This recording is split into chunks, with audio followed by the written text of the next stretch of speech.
I spent 2 years in this shit. I can never get that time back, bro. The time, the resource, the money. The money, bro. The money.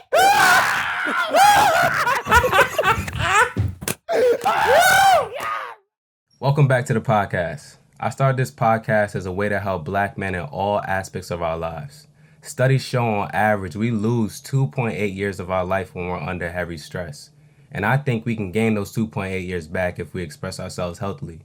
Stick with me as I interview therapists, doctors, advocates, activists, and friends about how we can be better as Black men and as a Black community. If you're not subscribed to us on YouTube and following us on Instagram and TikTok, you'll definitely want to do that. Without further ado, let's get into the episode. Welcome back to the podcast, man. This is going to be a good episode. Mm-hmm. I just recorded a classic yesterday. Like, when I tell you classic, like, that was probably top 5 episodes. Top 5. Yeah. For real. Oh, wow. Yeah, it was top 5 for real. I know people think I say that all the time, but I was telling Naima, she was like, you say that about every episode. I'm like, well, it was a good episode. You know what I'm saying? So I'm happy to have y'all because I feel like this is a long overdue conversation. Mm-hmm. We had some of it when we talked about it on the 100 episode, but we didn't really get in deep about like, you know what I'm saying? So this is gonna be one of them ones. So we with Mel, Dimetri. David is missing. Yeah. I mean, you know, unless you got a secret kid somewhere. Yeah, I think you do. Potentially. Yes. Yeah. Potentially. But before we even get into anything, bro, I wanted to speak on what recently happened with David. Not go too deep into the conversation, but just give a little insight into there before we get into talking about fatherhood and all the different transitions that y'all are going through. Because I think it's important.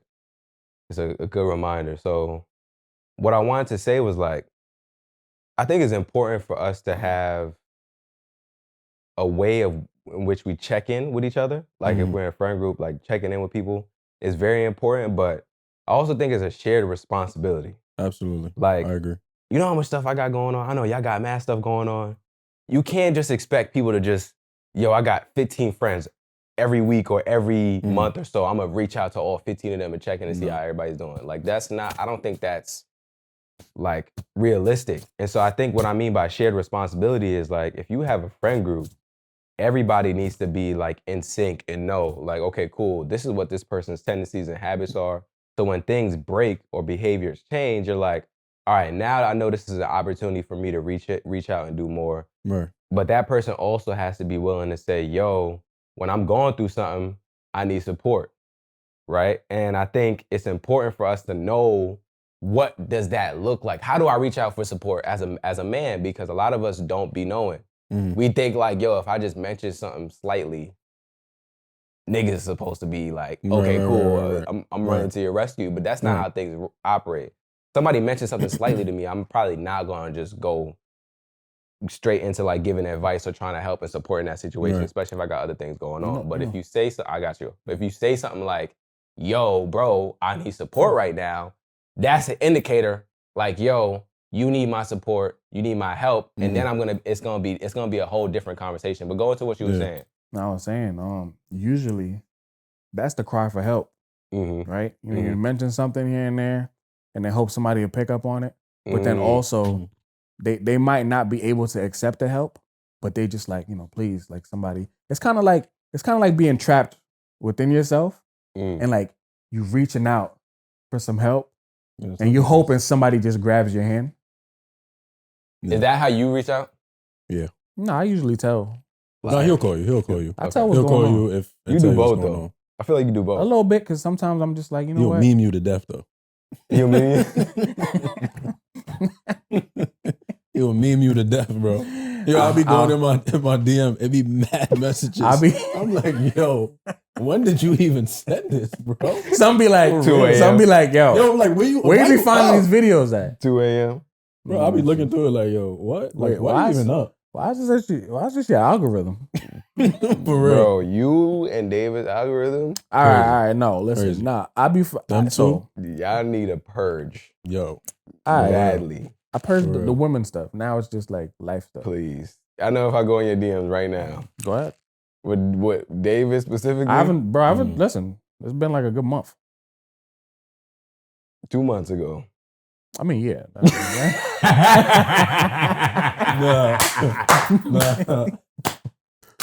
2 months ago, I know, is woman and anime. Listen. 2 months is a long time. Nah, facts. The cartoons and ass. But nah, let's talk. On a serious note, though, mm-hmm. if we all got to chat and we all check in with each other, it could be something as small as, yo, I need your opinion on something. Mm-hmm. Or, yo, I need your insight on something. You feel what I'm saying? Yeah. Not to go too much in the David situation, but I feel like that was like an introduction of what he could have done. Mm-hmm. And then instead of not even reaching out, I'm worried. Like, we be worried. You know what I mean? Like, if I don't hear from you in a week, I'm going to check in on you. Like, what's going on? Like, everything is good. And, you know, we're like, we won't even say, like, yo, check in 1 to 10. Like, yo, how everybody doing? How your Monday? How your Friday? We'll just randomly, like, start a conversation and then, you know, do that. Talk, and then we'll talk. Like, we'll go through further, like, yo, how y'all feeling? How you doing? Whatever the case may be. But in a situation like that, it's like, when I don't hear from y'all, it's like, what's going on? Like, we all going through life stuff. I understand that. Like, we all in a transition period. Like, each and every single one of us is going through a transition period. So I understand that aspect, but at least checking in, it's very, like, it's important. It's damn near like an obligation. Like, we have to check in. Nah, absolutely. Yeah, I know I've been going through a transitional period right now. So, like, as I've been going through my transitional period, it's been important for me to have that space with y'all to be able to say, like, yo, bro, this is what's happening. This is what's annoying me. This is what's bothering me. This is what's frustrating me. So I think it's like, that's why I wanted to start by talking about that, because I always see the rhetoric on social media, like, yo, checking on your friends and da-da-da. And I agree with that. That's important.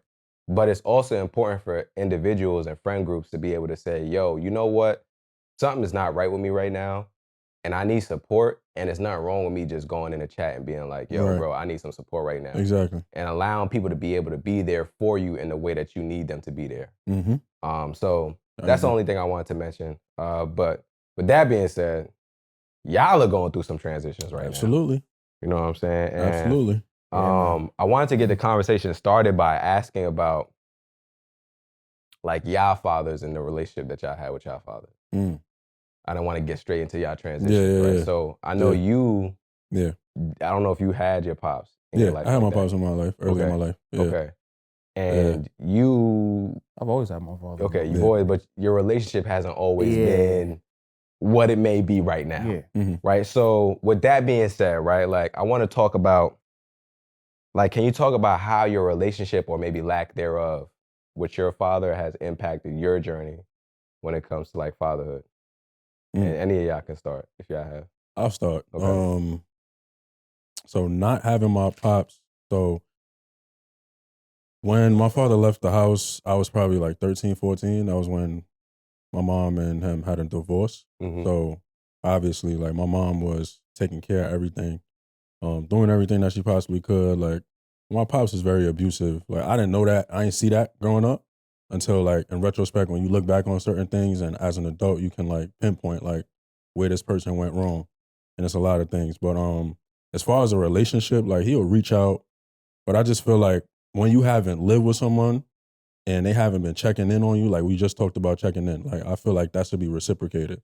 When they're not checking in on you as you're growing through your stages of teenage, pre-adolescence, like, you know, you're an adult, and, you know, I feel like you kind of, I don't want to say like that puzzle piece is missing, but at the same time, like, you weren't here for these important moments. So you missed out on a lot without even reaching out. And it's 3 of us. So it's not just me. I'm the middle out of the 3. But you just missed out on a lot of things where, like, things that I'm learning, like, I had to learn on my own, pretty much. You know, so it's like, I can't go to my mom because she only knows so much. You know what I'm saying? And she's going to give you that tough love because you're raising 3 boys. So you can't be soft. You can't be soft with us. You can't talk to us like, oh, everything is going to be okay. It's like, nah, you got to get your ass up, do what you got to do, handle certain things in a certain way accordingly. So I feel like me not having my pops definitely does play a role in how I treat people now. Like, I look at things a lot differently in the aspect of, now that I have my daughter, I don't want to miss anything. Because my father wasn't there throughout certain aspects. He ended up getting a whole nother family. You feel what I'm saying? So that, man, it's just a lot, bro. Like, when you go down a whole rabbit hole of just understanding life, somebody said something, and I was watching a YouTube, and it was like, yo, our parents was young just like us at one point in time, so they don't know shit. Imagine having somebody at 23, 24 years old. You still a child of your damn self if you're not really growing up. Right. So as you grow up and your child is growing up with you, you reach 48 and your child is now 24. Y'all basically, it's either y'all gonna be willing to have that conversation, or it's just gonna be like, you know that y'all want to have that conversation, but you don't know how to approach it. Right. You know what I mean? Mm-hmm. So, yeah.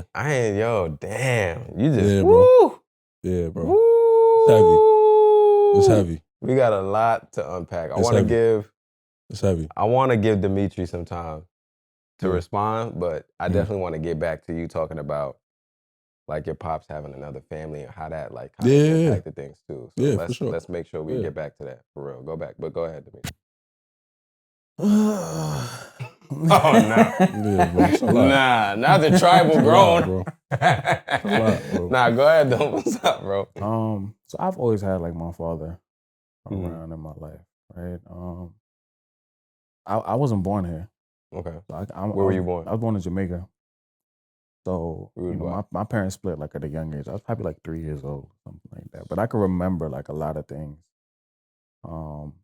We didn't live together after that, so it was always like a back and forth. My father would come get me, like I was with my mother most of the time. But I can remember my father always like coming to get me and like making sure that I was with him, even though he didn't really have a place to stay at a certain point. He always made sure like he came and got me, and like we would like do stuff or just to have me. And then we came here, and then me and my sister came here with him. So the dynamics kind of changed. It was just more him like working all the time. So a lot of the stuff that I needed him for, he wasn't available to be there for me because he was busy working. And like at the time, you're younger, so you're just thinking like my father not here. Right. Yeah. So you kind of just feel like, you by yourself. So you don't really have I had like my grandmother and my uncle, but it's like I want my father. Right. You know what I'm saying? So he was always busy, he was always working, but at a young age, you don't really get to understand that. You just want your parent. For me, a lot of the stuff that I had to deal with in school, like bullies or girls and stuff, I had to figure all of that stuff out like on my own. And like the neighborhood I grew up in, basically, I would say like my neighborhood basically like raised me. Like, there was a lot of gangs and stuff, but also it wasn't like they weren't uneducated. Like it was gang members, but they weren't stupid. You know what I'm saying? So they sophisticated gang. So yeah, right. So it's like they kind of still wanted you to be like great, but they'll do foolish. Yeah, a little bit. It was like a little 50-50, but maybe 70-30. Maybe 80-20. Yeah, maybe 90-10. You know what I'm saying? As I've gotten older, like I'm able to, think with less emotion. Okay. And I'd say a lot of the things with my father, I've had to like watch him more so than like listening to him speak. Like he would teach me certain things here and there, but just watching him being like a man, like he would build everything in the house, or his relationship with like my stepmother. It was always like, they're like, it was a partnership. So I've never seen them like argue for real or like had like any serious like issues. And I know they probably had some issues, but they always like communicate properly. So it more so seems like a friendship in the house. So being able to watch stuff like that, like, him being a handyman or him being a good husband in the house, him constantly working. Yes, like I've had to figure out a lot of stuff on my own, but I wouldn't actually change any of that stuff. Like I have no regrets. Like at the time, I kind of like felt a lot of resentment, but now that I'm older and I'm like, yo, if certain things didn't play out how they did, I probably wouldn't know how to do like, what I know how to do now. You know what I'm saying?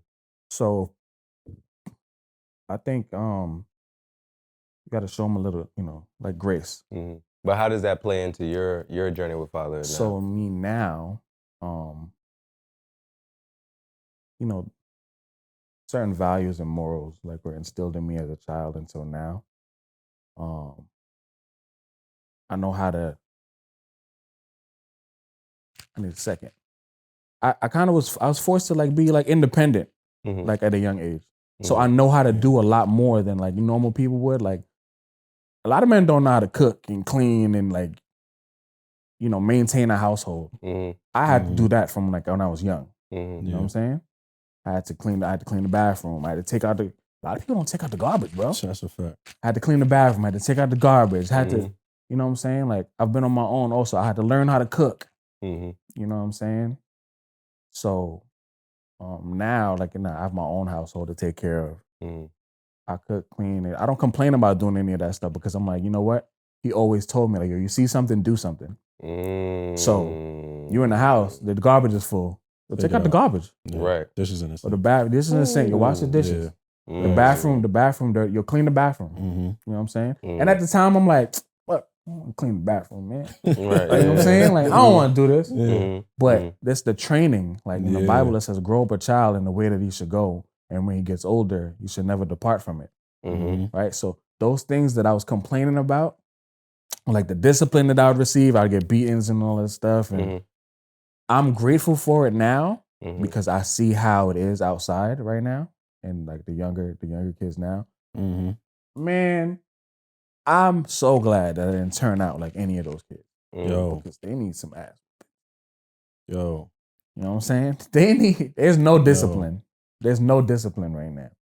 I'm glad that I grew up in the family that I grew up in, despite, the certain flaws or, whatever issues. Like as you grow older, your mentality changes. You start to see things from a different perspective. Like, you know what, like, why did this happen? And I start to just like break things down little by little, and then I'm able to understand more, right? And like forgive all the stuff that that happened. Yeah. No, I appreciate you saying that because one of the things that I'm very grateful for my parents did was they taught me as well how to take care of a house, how to maintain a home.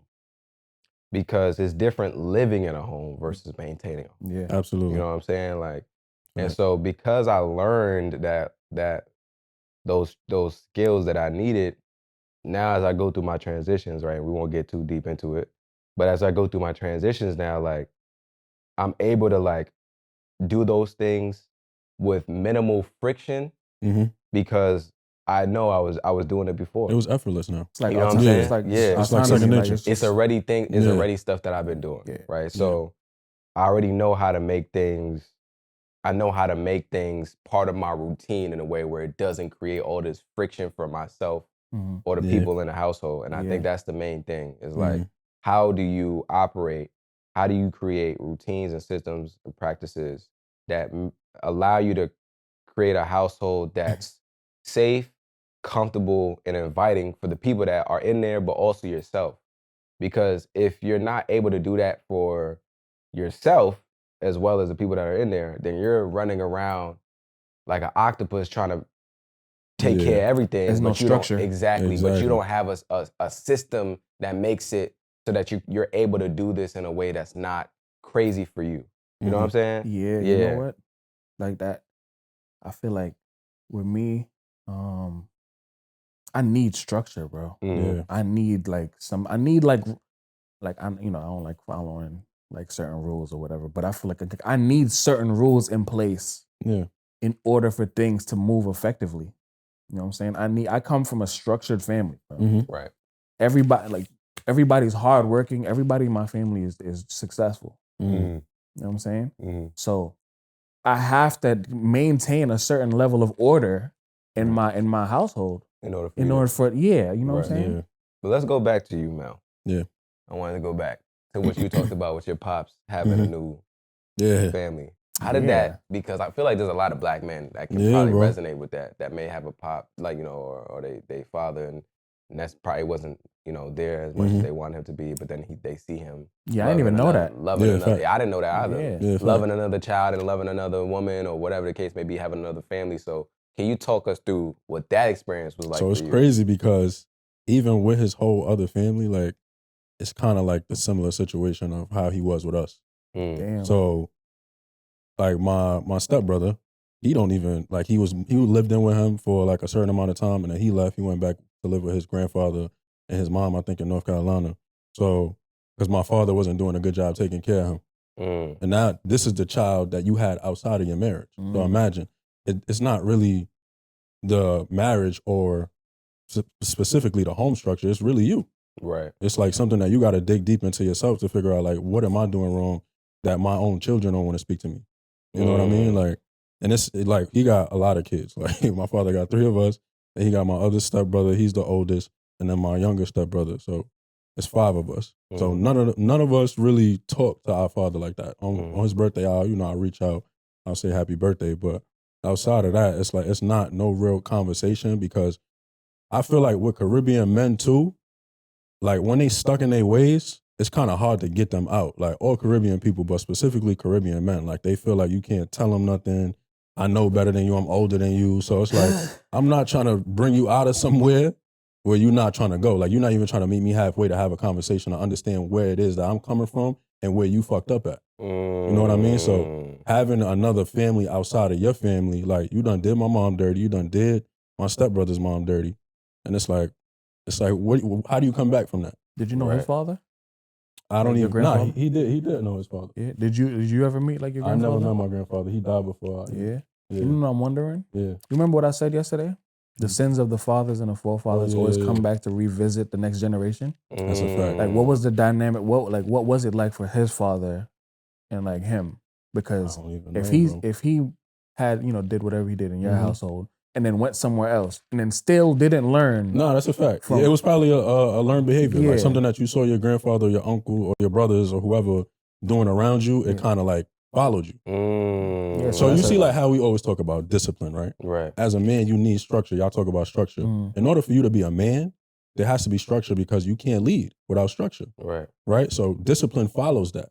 So without discipline, you gonna see pretty women. Like we all see beautiful people every single day. Right. Especially if you're going outside, you meeting new people, you networking, whatever the case may be. You gotta have that discipline to know, like, yo, what I got at home is not even worth what I'm trying to chase out here. But a lot of men don't have that, because you gotta dig deep to find that, to be like, nah, let me chill. Let me chill. Because it's easy. It's easy to say, yo, I'm gonna get up and do something outside of my norm, and if I don't get caught, I could do it again. Right. If you don't get caught again, you could do it again, and do it again, and do it again, until you really get caught up, and now you got 10 different kids, and none of them fuck with you because of your mistakes. Right. So it's not even your mistakes, it's your deeds. Like, it just follows you, because it's like, yo, you just don't learn. So you just get into a whole nother relationship with somebody else, do the same thing. It's like a repeated cycle. It's a vicious cycle at that, because you never learn. You got to learn through stuff to get through it. Yeah. But if you don't learn, how do you get through it, bro? Oh my God. You feel what I'm saying? Man, yeah, we cooking right now. We cooking. Crazy, bro. Yeah. I love this conversation, bro, because what I realize is that when you talk about vicious cycle, is not even just a vicious cycle for the man only, it's a vicious cycle for all the families that are involved. Look at what's happening with you. You get what I'm saying? I'm saying, bro. What happened was with you growing up. Like, you're part of the cycle. You get pulled into some shit that you not even like, you didn't even have no say in.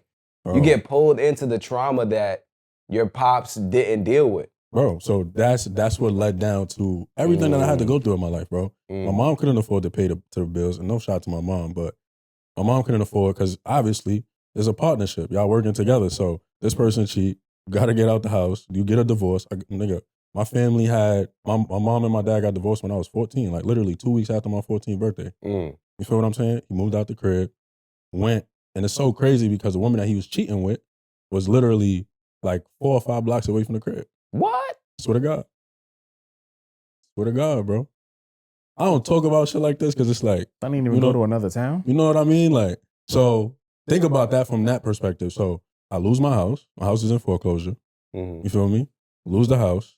Had to go through a whole transition period of moving out. Like, you kind of grow up fast, bro. I'm in college at the time, working, doing all these extra different things. So you understand how important structure is. Right there. Just from seeing that perspective, you understand how important structure is, because if it's 2 people paying the bills and paying the mortgage together and there's a team, what happens when there's only one leg to stand on now and it collapses? So it's not only a trickle-down effect for the wife and the husband, but the kids, whoever's living in the crib. That's why you picking your partner is so important. Like, a lot of men, you gotta you got to have some discernment when it comes on to picking your partner, because at the end of the day, that's going to be a trickle-down effect of how much money you spending or allocating towards the bills, your expenses, your kids. If you got parents that live with you, you got to literally pick up your whole life and move somewhere else because of one person's mistake. Oh, so crazy, bro. Gosh, bro. Lord Jesus, man. Yo, Yeah, this is why it's so important for us to heal, bro. Because, son, if you're not doing the work, like you said, it's just gonna keep passing. It's just gonna keep passing down, trickling down and affecting everybody around you and the people that you love the most. And so that's why we do the Father Wounds webinar. Like, this episode is gonna be coming out either on Father's Day or the day after Father's Day. Yeah. Regardless of which one, the webinar will still be running. So for those of you guys that have seen a promo, and you're thinking about it, please pull up. What we're going to be talking about is how you heal your father wounds, how they impact you, what type of father you may have had that may have left father wounds, and then how you can make sure that that doesn't pass down to the people that are around you and the people that you love. So if that's something that you're interested in, you want to get that healing in, you don't have to be a black man to attend, but it is definitely recommended if you are a black man that can resonate with some of the conversation that we've been having. Pull up. The link is in our bio on Instagram and TikTok. It's also on our website, expressyourselfblackman.com/links. It's the Father Wounds webinar, how to heal father wounds and how to turn your father wounds into your greatest strength. So I appreciate you guys being here and sharing. Yeah, for sure. I did not know that was your story. Yeah, bro. But damn, I appreciate you sharing that, bro. So with that being said, man, like we talked a lot about the trauma. So how are y'all now, as you guys go through your transition, y'all probably know where I'm going, right? How are y'all now making sure, you know what I'm saying, like that doesn't trickle down into your families as a father? Yeah. And I think you kind of talked about it a little bit. Go, bro. Don't. Mel just hit us with some fire. So we're going to need you to start this one off, bro. How are you making sure that that doesn't trickle down? Like whatever negative traits or behaviors or trauma that you experienced as you as you went through your adolescence, how do you make sure that doesn't trickle down to your child? We'll be back after this brief intermission right now. Yeah, all right. Nah. All right, listen, I'm waiting with you. Nah. A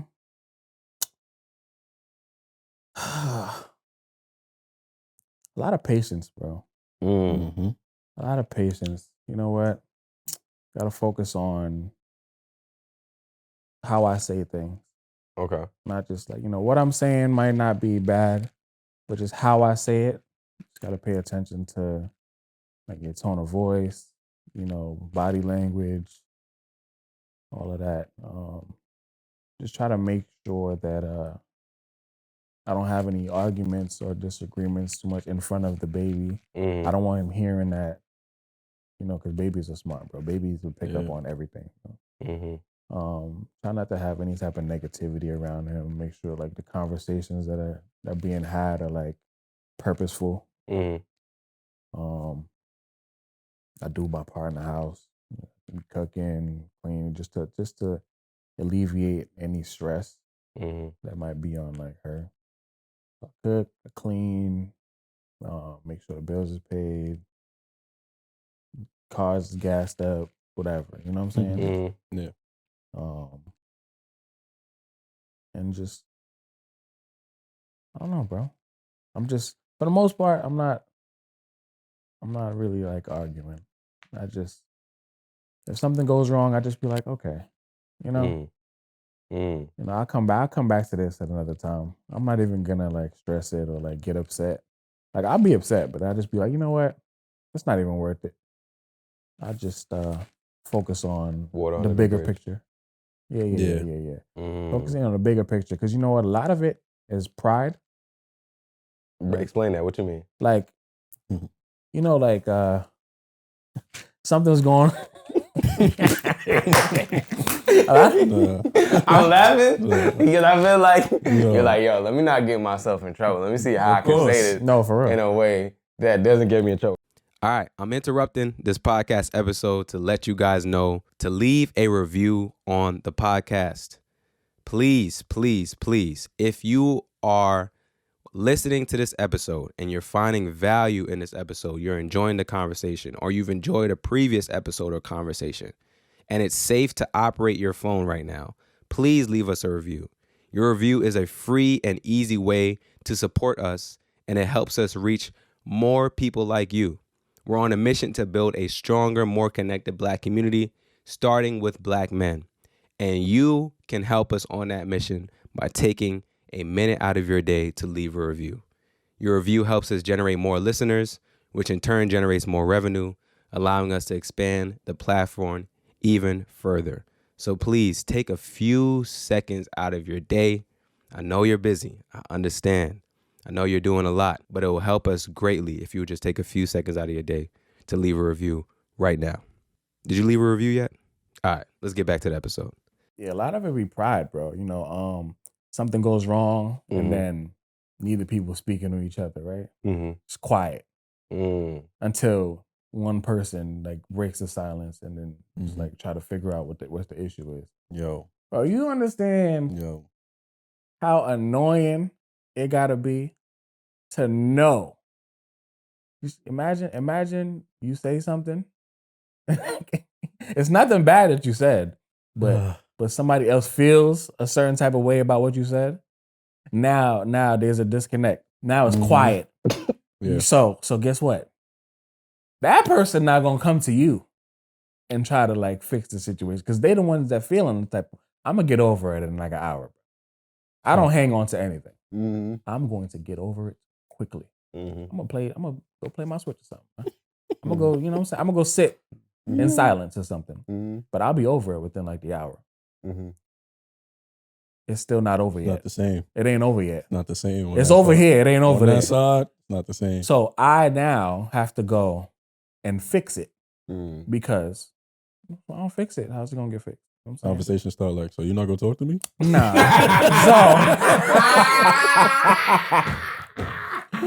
Yo, been over an hour. Bro, I've been there too many times, bro. Trust me. Bro. That's crazy. Trust You me. know, the craziest part is We're not gonna talk?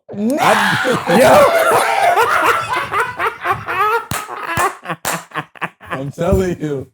I'm lying. Yo, if I'm lying, I'm flying. I literally was just about to tell you. That's what I be saying, bro. You know the craziest Nah, part is? that's crazy. Go ahead. I can sit in the silence for as long as possible. Eating them bro. up, though. Because you know what? Bro, when me, like, I'm good. I'm like over. Sometimes I'll even forget, bro, because I'm like, I always think about the bigger picture. Is this worth it? It's not. No. And then be like, you know what? It'd be like, what's on your mind? I'd be like, nothing. Like, you know how long it took for me to get to the point for me to be like, yo, nothing's on my mind after something bad happened? Bro, I did the work to make sure that nothing just lingers in my mind, bro. Because then it's gonna just bother me. So for the most part, I'd be good.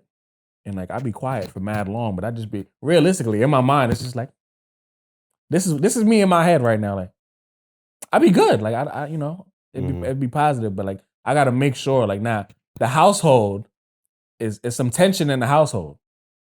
And like I said, the baby is around. So the baby can pick up on that. So now I have to go and make amends and make sure that, you know, everything is okay. So I'll probably go and like I'll have to apologize or something, you know.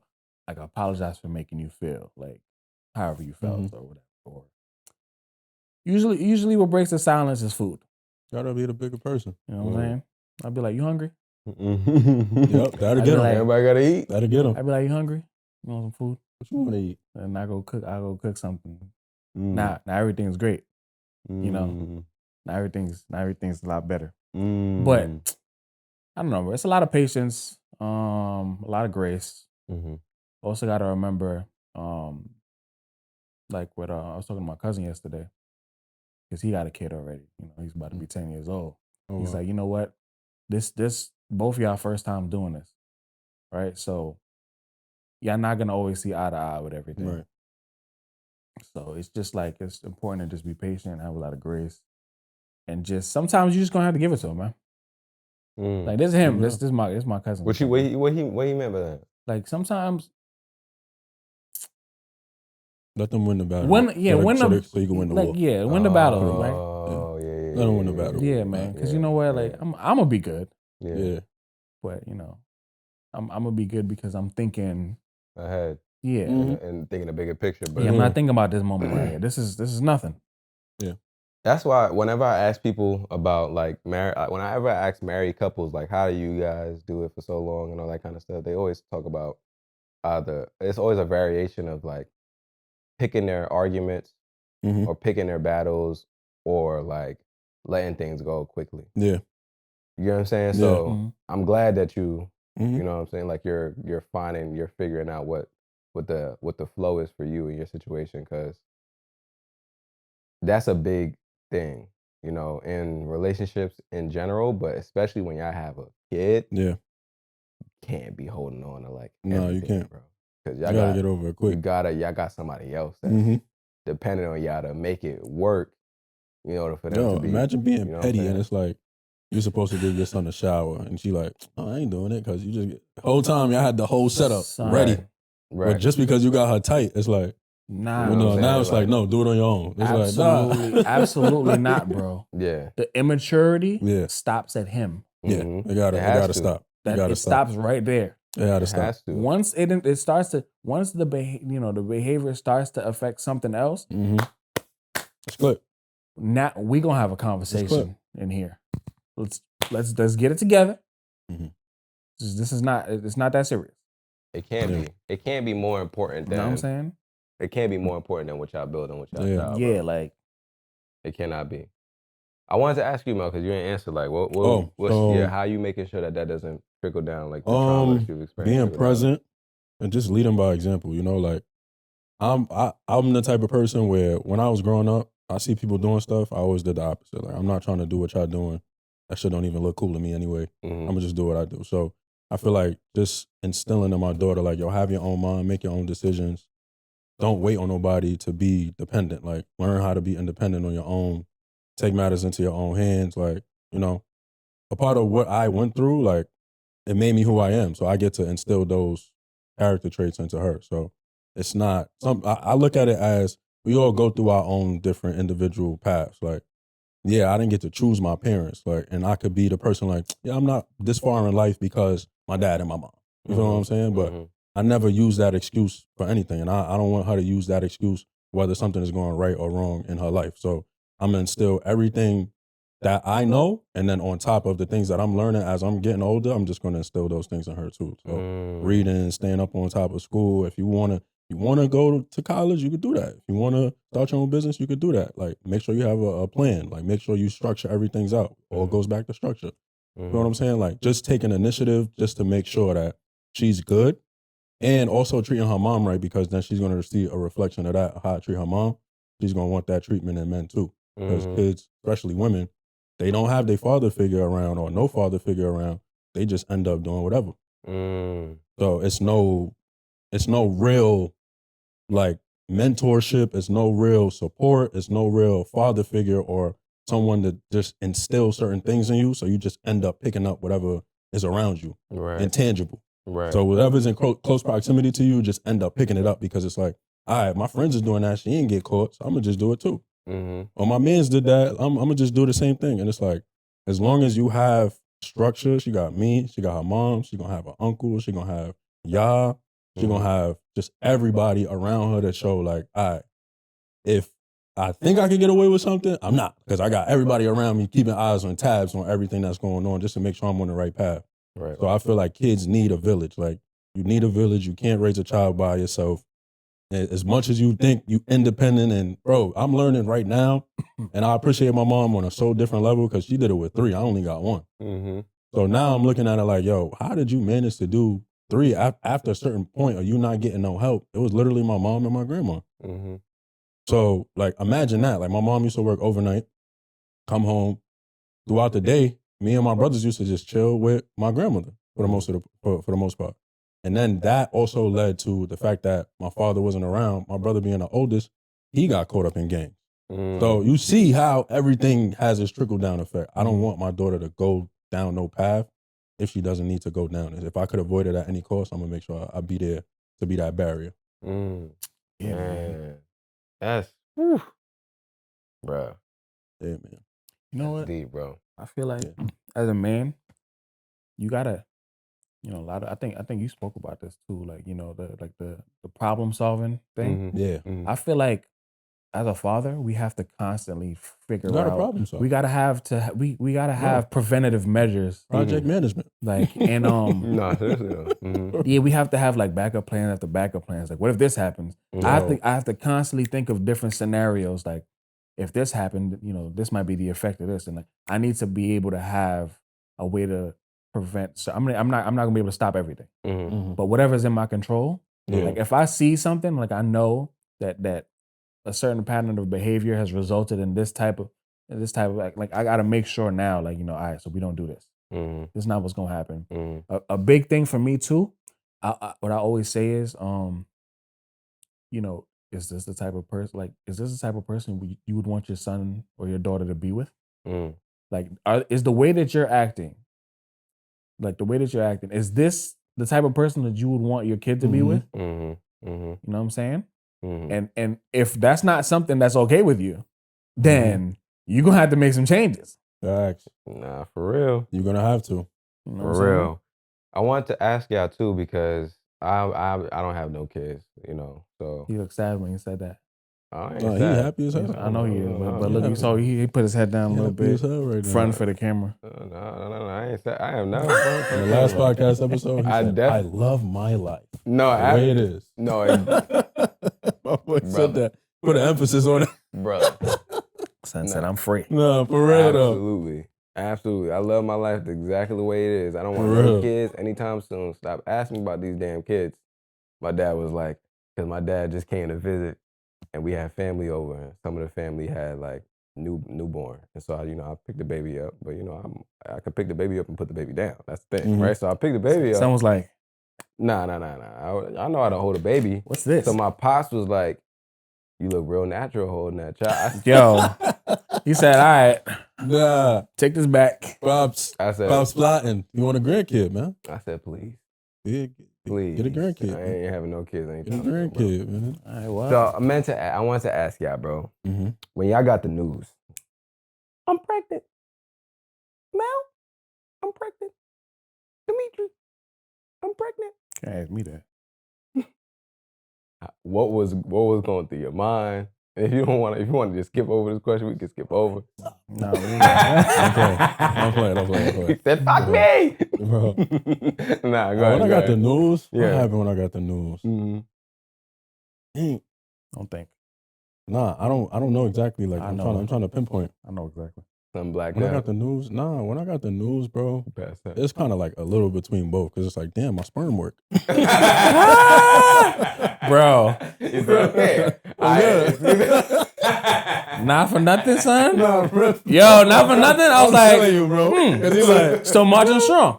no, it's still strong, boy. The platoon. Okay. A part of me was like, damn, I'm excited. Like, man, it's kind of lit. That part of me is like, damn, like, not ready. Yeah. You know, the typical when you about to be a parent kind of conversation.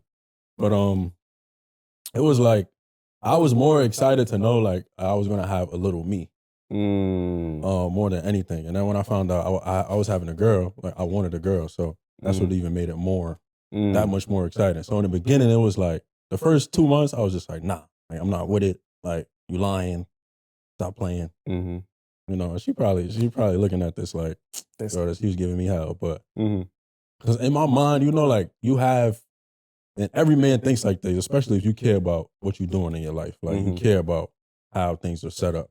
So how I was brought up, I didn't want my child to be brought up that way. Not saying I'm in a fucked up situation. Like I'm doing fairly well for myself. But at the same time, it's like I'm not where I want to be. Right. As far as like highest potential. You feel what I'm saying? And I want to get my child everything. I ain't want to worry about nothing. Right. So being in the situation when I found out, I was like, damn, like, you know, kind of, it's probably the right time. You know, like you can't really change that because it's probably been a plethora of other times that could have happened, and I was dumb young. Wasn't in the same situation that I'm in right now. You feel what I'm saying? So I'm happy it happened the way it did happen. But when I got the news, I was like in shock. I was just like, shit, I'm about to be a dad. You you know, it's about to go down. You know, like no more uncle duties, like daddy duties now. Yeah, like, it's different. It's different. I can't get a child back now. Like, start crying, I gotta pick you up. I gotta be the problem solver, like Dimitri said. I gotta be the problem solver. Then I had to get back to rentals. No. Yeah, man. I had to get back to your mindset shifts too. You know, because now when it gets closer to that due date, you're in a nesting period. So now you're just like trying to make sure everything is good and organized. Make sure you got everything. Make sure your child's mom is good. So you don't want to be that person that looks back on the whole entire pregnancy for your child's mom to be like, damn, I was really putting them through hell because of what I was feeling without realizing what they were feeling. Right. Because a woman is carrying. You just the person that could go willy-nilly and do whatever you want to do. Like, you got to make sure the household is good because at the end of the day, this is a person that's bearing your child. So yeah. Like, I was just making sure that everything was set up, like cleaning, doing the whole nine, like making sure everything was good. We had a lot of support. So when it all came down to it, bro, I was very excited. She looked just like me now. So Beautiful girl, man. Beautiful baby. I want to touch on, before we get to you, Dimitri, you talked about wanting a daughter. Yeah. I think that's so interesting because I think a lot of men want sons. Yeah. So why did you want a daughter? Like, what was that? What was that? What was I driving don't that? know why I process? wanted a girl, so to speak, but I don't know, bro. Like, I just always envisioned myself being a girl dad. Like, I don't know why. Like, it's not like a specific thing that made me want to be like, nah, I want to carry my son to baseball games. I can carry my daughter to baseball games. I can carry my daughter to basketball games. I can show my daughter how to you know run with a football. Like, if that's something that she wants to do and she's interested in that, like, there's no limitations on what you could do in this age right now. Right. So, and I just thought it would be fly that instead of teaching a boy all the stuff that I know, like, I teach a little girl all the stuff that I know. Like, all like in a different, like, see how she would carry herself. Right. With everything that I learned or everything that her mom is instilling in her. So we both like instill and ingrain so many things in her. Like, I just always wanted to see that. So now I get the opportunity to do that, bro. Nah, that's dope. You know what's so interesting? I definitely, when I was younger, I was like, I don't want a girl. You know, I don't want a girl, I don't want a girl, I don't want a girl. As I've gotten older, that mindset has shifted. I definitely want to have a girl. And I think part of it is because I don't have that good of a relationship with my sister. You know what I'm saying? So, you know, I never talk about my sister. This is probably the first time I've ever talked about my sister on the podcast, like, ever. Got you. I don't have a good relationship with my sister. And so I think part of me wants a daughter so that I could be able to, like, kind of not necessarily correct that, but at least have a woman in my family that, like, outside of my mom, that I have like a good nurturing relationship with. And I think sometimes one of the things I talked to my therapist about that she was telling me about is that a lot of times people will heal through children. Like, when they're going through something and they're not able to actually, like, deal with their subconscious, their own inner child and their issues, they'll have a child.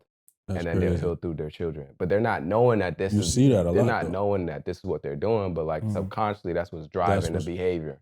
Like, they want to have a kid, they have no, like, rational way of, like, actually, like, taking care of the child and things like that, but subconsciously it's like, I need a kid right now because they're dealing with so much trauma and they want to just be able to offload, like, all the love that they wanted to receive. And so that's crazy. Part of it is for me.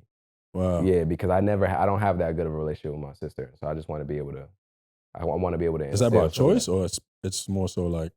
It's by choice now, but also because of upbringing, things that happen during upbringing, just the way in which, you know, things just kind of matured over time. And, you know, so that's what it is. I don't get too deep into it because I don't like talking about it. I don't want to talk about it. Yeah. And just certain things that, as much as I'm open on a podcast, like, there's certain things I'm just like, I'm not touching it. Yeah, I know you say that all the time. I respect you. You said what? I said, yeah, I know you say that all the time. So What? he don't want to talk about this at all. No, absolutely not. At all. I don't even talk to my therapist about it like that. Wow. When I have my therapist, so, like, she asked me about it and she'd be like, how you feel about that, like, relationship? And I'm like, Nope. I'm good with the way it is. Like, we can keep talking about all this other stuff. Next. next question. Next topic. Next topic. Yep. Like and that's what I also want people to know about therapy. Like you don't gotta go in therapy and talk about everything that you don't want to talk about. You could talk about other stuff. Yeah, they got the negative connotation, like you gotta spill everything. Yeah, like you gotta spill all your beans. Like, nah, if I don't want to talk to my therapist about something, I'm gonna tell her like, yo, I'm not talking about that. I'm not comfortable opening up about that right now. She can push and we can have the back and forth. It could be friction. But I'm gonna stand on my boundary and like, yo, I don't want to talk about that. So a good therapist is gonna understand, like, okay, cool, that's an area that they don't want to necessarily speak on. They may bring it up every so often just to see, engage, because they know it's still something that you need to kind of work through. Yeah. But they're not gonna force you to have a conversation about something that you don't want to talk about. Like that's uncomfortable for them too. Like that's like I'm basically interrogating you at that point. No, that's not helpful. You know what that sound like? What? It sounds like a hallway with mad doors. And as you grow in therapy, each door gets opened. But that one door right there is at the end. She just like, and it's she shake the doorknob and then be like, ah. Yep. Nah, and then turn absolutely, bro. It's so crazy. That's a great analogy, though. Yeah. That's a great analogy. Like, just the imagery of that is beautiful because, like, that's really what it is. Yeah. When you go to therapy, like, you really have all of these things that you can dive into, and they all go into different areas, and they all kind of like interconnect and play into each other. Right. So you may talk about one thing, and then you got to go into another room and talk about another thing. But like with that situation, like that door is at the end of the hallway. Yeah, that's a door. And we got a bunch of doors before that. And if we getting close to that door, we gonna go back. Cause I ain't talking about it. The light over that door kind of revisit the second to last. Kind of flickering. Nah, absolutely. Nah, truly though. Nah, truly. But you ain't answered, Dimitri. So what's up? What was your situation like? How did you find out? I found out. Or how did you feel when you found out, actually? I guess. I mean, so I don't panic. You don't? No. You sure? Yeah, no. When it comes to, bro, I'm sure. 100%. When it comes to like stuff like that, I don't panic. I kind of just, in my head, I feel like there's a lot going on, but I can't, like on the outside, I can't show like I'm panicking because y'all don't know how that person's feeling. Yeah. So it can't be two people panicking. Right. Somebody has to like maintain like, composure. Certain, So for me, find out and I'm just like, okay. Kind of just like gauge like what you want to do. I'm here regardless because that's just I don't know. I guess that's just how I was raised. That's how I am. So it just instilled in me to like take care of your responsibilities. But when I found out, it was just like internally, I'm thinking like, damn, like, what am I gonna do? Like it's so much to do. Find a place. I gotta get more. I gotta make more money. What am I like? You know what I'm saying? Like, where's this? I need help, but where's this help gonna come from? I need to do more. In my head, I'm just like, I need to do more. I need to figure this out. But on the outside, it's just like, so how do you feel about this? I'm like, I don't know. I'm cool. When you found out you was having a son, what was your reaction? Oh, I mean, it didn't really matter to me what I had. As long as the baby was healthy, I didn't really care what it was. Like, I feel like probably like a daughter. I wanted a daughter like Mel, because I feel like everybody else wanted me to have a daughter too, because of how I've been with like people in my life, women, friends, all of that. They kind of always be like, I just have like this fatherly. I don't know. You've been a dad for the last 10 years. Let's just be honest. I've been like this like fatherly figure to like mad people for so long. So just like everybody kind of just expected me to have a daughter. But they was just like, I've never heard anything bad. Like anybody else that found out I'm having a kid, it's like, you're going to be a great dad. I'm like, yeah. And then in my head, I'm like, I don't know. Because I've never don't know, bro. Yo, because I got that so much. Because I've never done this before. You're gonna be a great dad. You are. Yeah, how you know that? Come on, bro. You know what I mean? But then I had to realize, like, because like how I carry myself and how I treat other people. Yeah, it's like people know. You can. Y'all, it's different for y'all because y'all are in the situation, so it's different because y'all are still thinking like, I gotta do this, and this. I can understand the mindset a little bit, but like from the outside looking in, like I can easily look at y'all and be like, y'all gonna be good. You know what I'm saying? Because y'all have the mindset, like y'all are actually thinking about the things that y'all need to be thinking about. You know what I'm saying? You talk about, yo, I want to make sure I'm always present for my daughter because I had this and this going on. Right. You talk about trying to instill the right values and having structure and all that kind of stuff in the household because you had that growing up. So when you talk about those things openly and people can understand that that's your mindset and your thought process, of course they're going to say you're going to be a great dad because they're thinking like, these are the qualities and characteristics that a good dad needs to have. A good man, a good human being needs to have in general, but definitely a dad. That's a fact. You know what I'm saying? So That's a fact. I knew y'all would be good. I knew y'all would be good. Son, I've heard it. I've heard it from people that like just meet me and they will just kind of have like a certain level of like conversation, or like I do like a shoot and like you know I do like shoots like a lot of women, but and then they'll tell me like certain things like that, like you're gonna be a great dad one day, and I'm like, what are you talking about? So, for me, I think it'd be like, you know what? I've never done this before, so I don't know how it's gonna go. So, like, I'm afraid that I might not do well. Like, it's like in myself, like I know myself, but at the same time, I'm like, I don't want to mess up. You know Let's talk about those fears because I wanted to ask y'all that too. Like, what have been some of the fears that y'all have had associated with fatherhood that you're still navigating right now, and like, how are you navigating it? So you talked about it a little bit. Maybe Mel, you can. Fears. All right. So now. Melanie, for you guys that don't know, my daughter's name is Melanie. So Melanie is 5 months, going on 6 months. She's gonna be 6 months by the end of this month. So one of my fears right now is she start rolling. So, bro, what you mean? What happened? Like literally, like she's rolling on the bed. Like, okay. So like you literally gotta like keep your eye on her. Okay. Another one of my But explain fears, why that's like, because she could roll off the bed? She could roll off the bed. Yeah. She could like hit like her head because she's like, she's wilding, like doing all types of theatrics. Scared as hell, bro. Trying to think. Fears like being that, babies, like they get rashes easily. So one of my fears is like, you got to change the diaper. Like, what if you're not changing them accordingly? What's going to happen to them? Bro, it's so many fears, bro. I'm just trying to like think. Now that you asked me, it's just so many fears. Like, what if they not taking to the milk? What if they not taking to the food that they supposed to be eating? Because now she's getting ready to, like, she's eating like food, like puree food, so like carrots, sweet potatoes, like she's eating. So one of my fears is like her choking, like mad, like little stuff, like little stuff that you didn't really think about because we're adults. You don't really think about it until you have a child and you're like, damn, like she's not supposed to have water. The doctor said, I'm waiting to go back to the doctor. The doctor said it's okay, she can have water. When we was traveling to Florida, she was like, if y'all traveling and you giving her food, I gotta give her water. So you gotta make sure the type of water that you give her, you can't just give her anything. She can have certain juices, like it's just, bro, you gotta read labels and all types of different things. It's just, you gotta be attention to detail oriented. So me, I don't have a problem doing that.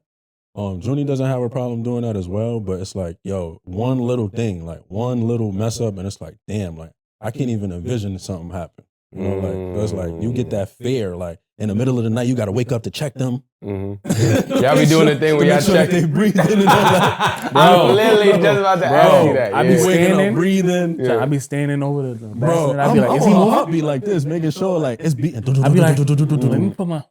Yeah, bro. It's a lot. Like making sure, like, bro, just the littlest things you wouldn't even imagine you thinking about now that you're a parent. It's wild, bro. Damn. So you have a similar experience then? Yeah, bro. I be paying attention to every little thing, man. Because you know what? Even when he be having hiccups and stuff, he be like discomfort or what. I'm like, I be mad sad. I be like, damn, like how can I get rid of this? So I be he don't like being faced like to my shit. So I turn him around. I feel like he want to see everything. Right. You know what I'm saying? He mad interested. So he when you turn him this way, he's like he can't see. Oh no. It's all good. He observant. Yep. That's a fact. You good. You could flip it a little. Flip it outward a little. That's fine. Ta-da. All right. So he be having hiccups and he be like having like a little discomfort and I be sad and I'd be like, damn, like how can I fix this? But I'm like, I just have to let him go through it. So sometimes I'll carry him, but I'll face him like towards this way so he can see everything that's going on. And then I'll just dance around with him for like 20, 30 minutes or whatever. Because then, it'll eventually like disappear. But also, I'm keeping him moving. So he's not just sitting there like, all right, I got the hiccups, bro. What y'all doing? Pick me up. You know what I'm saying? When I change his diaper, after he gets a bath, I always try to make sure like moisturize. I don't want him chafing or being uncomfortable. Right. You know what I'm saying? I don't know. I just every little noise that he make, I just be like, bro, you good? be the smallest thing. Mm-hmm. Something getting in their air. You don't want them to get an ear infection. Yeah. Like you don't want to like lift them up too much. You don't want them in front of the screen. Too much screen time. You don't even watch TV, son. Like it's just so many different things, bro. Yeah, because baby's not supposed to be. But like, let's say we watching TV and she's with us. Like we can't like, cause sometimes she don't want to be like facing us. So she'll watch it, or we'll put on like, that lady name is Rachel or Miss Monica or whatever. She's doing numbers. Bro, she's doing numbers. She's doing numbers. I don't even know what that is, yo. She's doing numbers, bro. Don't figure that out. But then we got the contrast book, so then I would just like, I have like certain books, like they bought us like different books, like people, I don't know who even bought it, like shout outs to whoever bought the books for the baby shower, but they would buy like different books. I would just read it to her, or she'll like babble, so I just have conversations with her. Like we'll just talk. We'll just talk. Like, how was your day? And I'll just mock her. You know what the biggest thing for me is? What? I don't want to do none of that baby talk, bro. What you mean? Bro, I don't want to listen. Oh, you don't want to like listen like, to me. oh, Google, gaga, gaga. Bro, I'm not doing. I talk to a regular. Bro, like, I'm not doing what are you doing? none of that, bro. Because you know what get me tight? Yeah. When I see other people doing it, I'm like, oh, stop talking about no Google Gaga talk. Yo, stop talking. You know what? I want his speech to be exemplary. Bro. I want him to be able to. Well, he's a baby, but at the same time, babies are smart. Yeah. I need him to speak. I need him to listen to me speak normally because that's how people speak. Facts. People don't talk like babies. Facts. That's why I feel like babies be looking at you crazy. Like, I just heard you having a regular conversation just now. What is this? What are you talking about now? Or Son. And they'll just watch you too. Bro, they just watch you. And I'm like, yo, didn't you just finish talking to somebody regular? Brick. Bro, when speaking of that, when he came to the house, he did the photos for me, and Melanie came in the room, and he actually was holding her. She was just looking at him talk to me, and I'm just like, yeah, talk, like let her see that you're talking to me regular.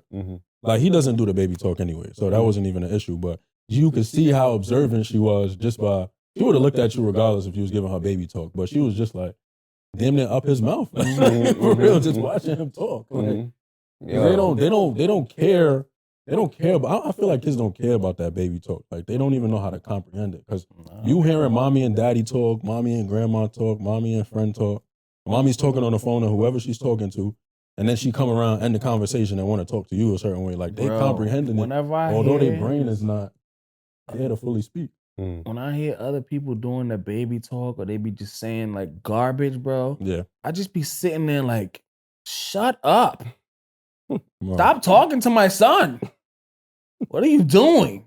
Bro. I'm not leaving him at your house. Cause I don't need him to struggle with his speech. Talking to him like this, I don't know, bro. Yeah. Yeah. So I wanted to get into relationships with y'all because having a kid is a big transition. Transitions take a big toll on us individually, which as a result affects the relationship. Yeah. You have a partner that's going through the same thing. We're going to start with you, Mel, because Dimitri needs some time before we get into it with him. So how has the transition been for you in your relationship? What do you feel like has changed in your relationship? What has changed? Like what's been like the biggest like challenge, I think, relationship wise? Let's talk about us not having time for each other. You kind of got to find time. Like Mel sleep. You're like, yeah, how was your day? Like, oh, let's watch a movie. Let's do the things that we normally would have done if she wasn't around. And then it's like time management. So like you gotta be able to figure out what's gonna be done. So instead of like when we wake up for work or when we gonna go do something, we could get ready an hour before and we be good. 2 hours before we be good. It's like when you got a kid, now it's like you gotta prepare 3, 4, 5 times in advance. I mean, depending on if everything's already laid out. Like we already have everything laid out for her, so all we got to do is give her like a little bath or a wash up, set our stuff out, and prepare everything that we got to do for when we got to leave. But realistically, in a relationship, time definitely has been a factor that has changed because we don't have the same time as we did before. I mean, before, obviously, my girl lives in Long Island. I was in Queens. So it was still a bit of a challenge because it's like by the time I get home from work and by the time she get home from work, we wasn't even always seeing each other every single day. So now that we're living together, and it's like now that we do see each other every single day, we leave in the morning together, come home after work, same time together, or just about the same time. So by the time we get home, it's like full parents. Like we don't get a time to just sit down and just chill, relax. Like nah, as soon as we walk in that door, if Mel is not asleep, we really have to like be full blown parents. Like as soon as we walk through the door, like whatever we was dealing with outside, like that can't come inside. I don't even bring work home, but that's just another excuse not to bring it home because I got a daughter and I gotta take care of her, and I can't bring that outside energy inside. I don't care. God forbid if something happened to me, I got robbed. I can't even bring that shit home. Like I don't want my daughter to know, like, you know, certain things. Yeah, I won't be stressed. Hey, I got robbed. But it's like she not one, she not gonna even understand. And two, it's like I don't want to bring that energy down, like in the house as soon as I walk in, because then it's not only affecting me, it's gonna be affecting her mom, and then how her mom is gonna be dealing with her. It's gonna be a full cycle. So time definitely plays a factor. How we communicate definitely plays a factor. Like things that we used to butt heads about, we don't even butt heads about. And if we do butt head, it's like something like minute, we'll get over it really quick. It's like, yo, it's not even an issue. Or like if it's something that we really have to discuss, we'll wait until there's a pivotal time where Mel is either asleep or somebody else has her in like their care, and we got enough time to talk about that. So like we'll talk about that. Like, yo, what's going on? Like, why did you say that? Like, and we talk to each other like adults. We're not talking at each other. We're just talking to each other. Like, why did you do that? Like, why did this happen? Why did this occur? Or like when it comes on to her, as you being a parent, there's so many different conversations you have. Like some of the conversations not even about you. It's about your child at that point. So it's like, who's going to take care of her while we're not there? Who's responsible enough to take care of her? What type of food she's going to be eating? Who's going to be around to take us, to help us in situations where we need a little break? And sometimes people could see like that we need a break, and then they'll give us that break. Like they'll just be like, yo, I need her. Like, let me take her. So I feel like our teamwork has just got even more stronger now that like we have a child and we share her together. Like it just got even more stronger now, because at the end of the day, it's like, yo, she has two parents. Like it's not like you're doing it by yourself. You can't even feel like you're doing it by yourself, because I don't even give you a reason to feel like you're doing it by yourself. Like we both take accountability. So it's not one person's chore. If the bathroom needs cleaning, I clean it. If the garbage needs to be taken out, I'm taking out the garbage. Like the room needs to be tidied up, I'm doing all of that. Like, yo, you don't feel like cooking? Yo, listen, we both tired. Let's order some takeout. Like let's order some Chinese, whatever the case may be. It's nobody's job. Like it's more so like I'm looking out for you. I'm considerate. But then when you be too considerate, because we butt heads about being too considerate. Really? Because we both are being considerate in our way. And so that's when the miscommunication comes in. So it's like, for example, Junior would be like, yo, I was trying to be considerate in this way. Why did you do that? I'm like, yo, I did that because I was trying to be considerate. And that's where the miscommunication comes in, because it's like, yo, we both trying to be considerate, but we both trying to be considerate in our own way. So it's like, damn, like. Give me an example. Like what do you have one? Let me see. All right, so let's say like there needs, like we both haven't ate. So we'll come home and she'd be like, babe, what do you want to eat? And I'm like, all right, I don't even know what I want to eat. Just give me a minute. Like, I'm just trying to like catch myself. Because when I get home, I just want to like get a little breather. Whether it's 5-10 minutes, give me a little bit of alone time. But in my mind, it's like, there's food in the fridge, or there's something that could be made in the fridge. Let me just do that up.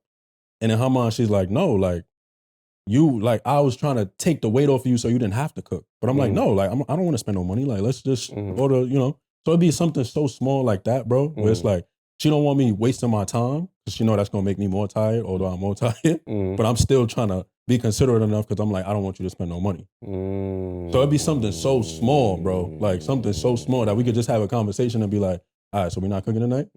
Cool. Not cooking tonight? Cool.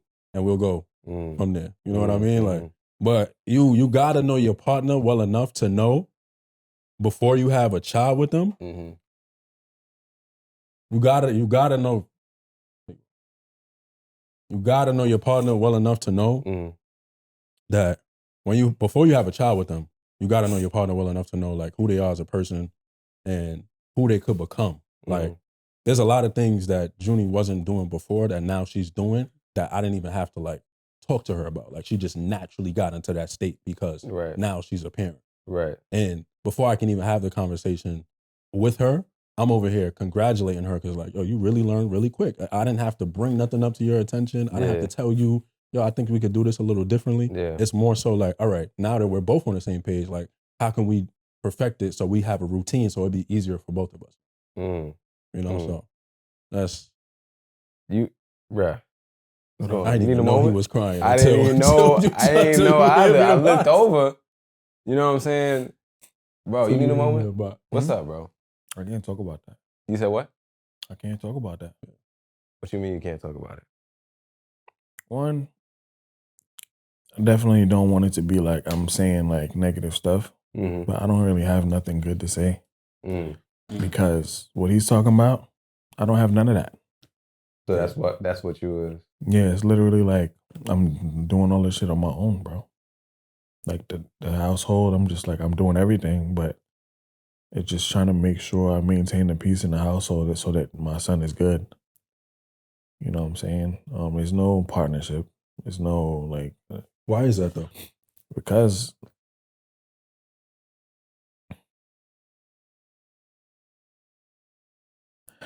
in order for there to be a partnership, there got to be two people on one accord. Yeah. So I'm dealing with her past, the trauma from her household, and like whatever she's learned growing up and how she's dealt with things growing up, like the upbringing as a whole. I'm just like, I've now been forced to take up the role as a father and a boyfriend. For her. Yes. So it's just like really difficult. Like I don't even be taught. I feel like a ghost in the house, bro. I'm just like quiet all the time. And I just do what I'm supposed to do. And then that's it. Do you feel like this is something that could be fixed or like mended? So that's not as much as crazy as it would sound, bro.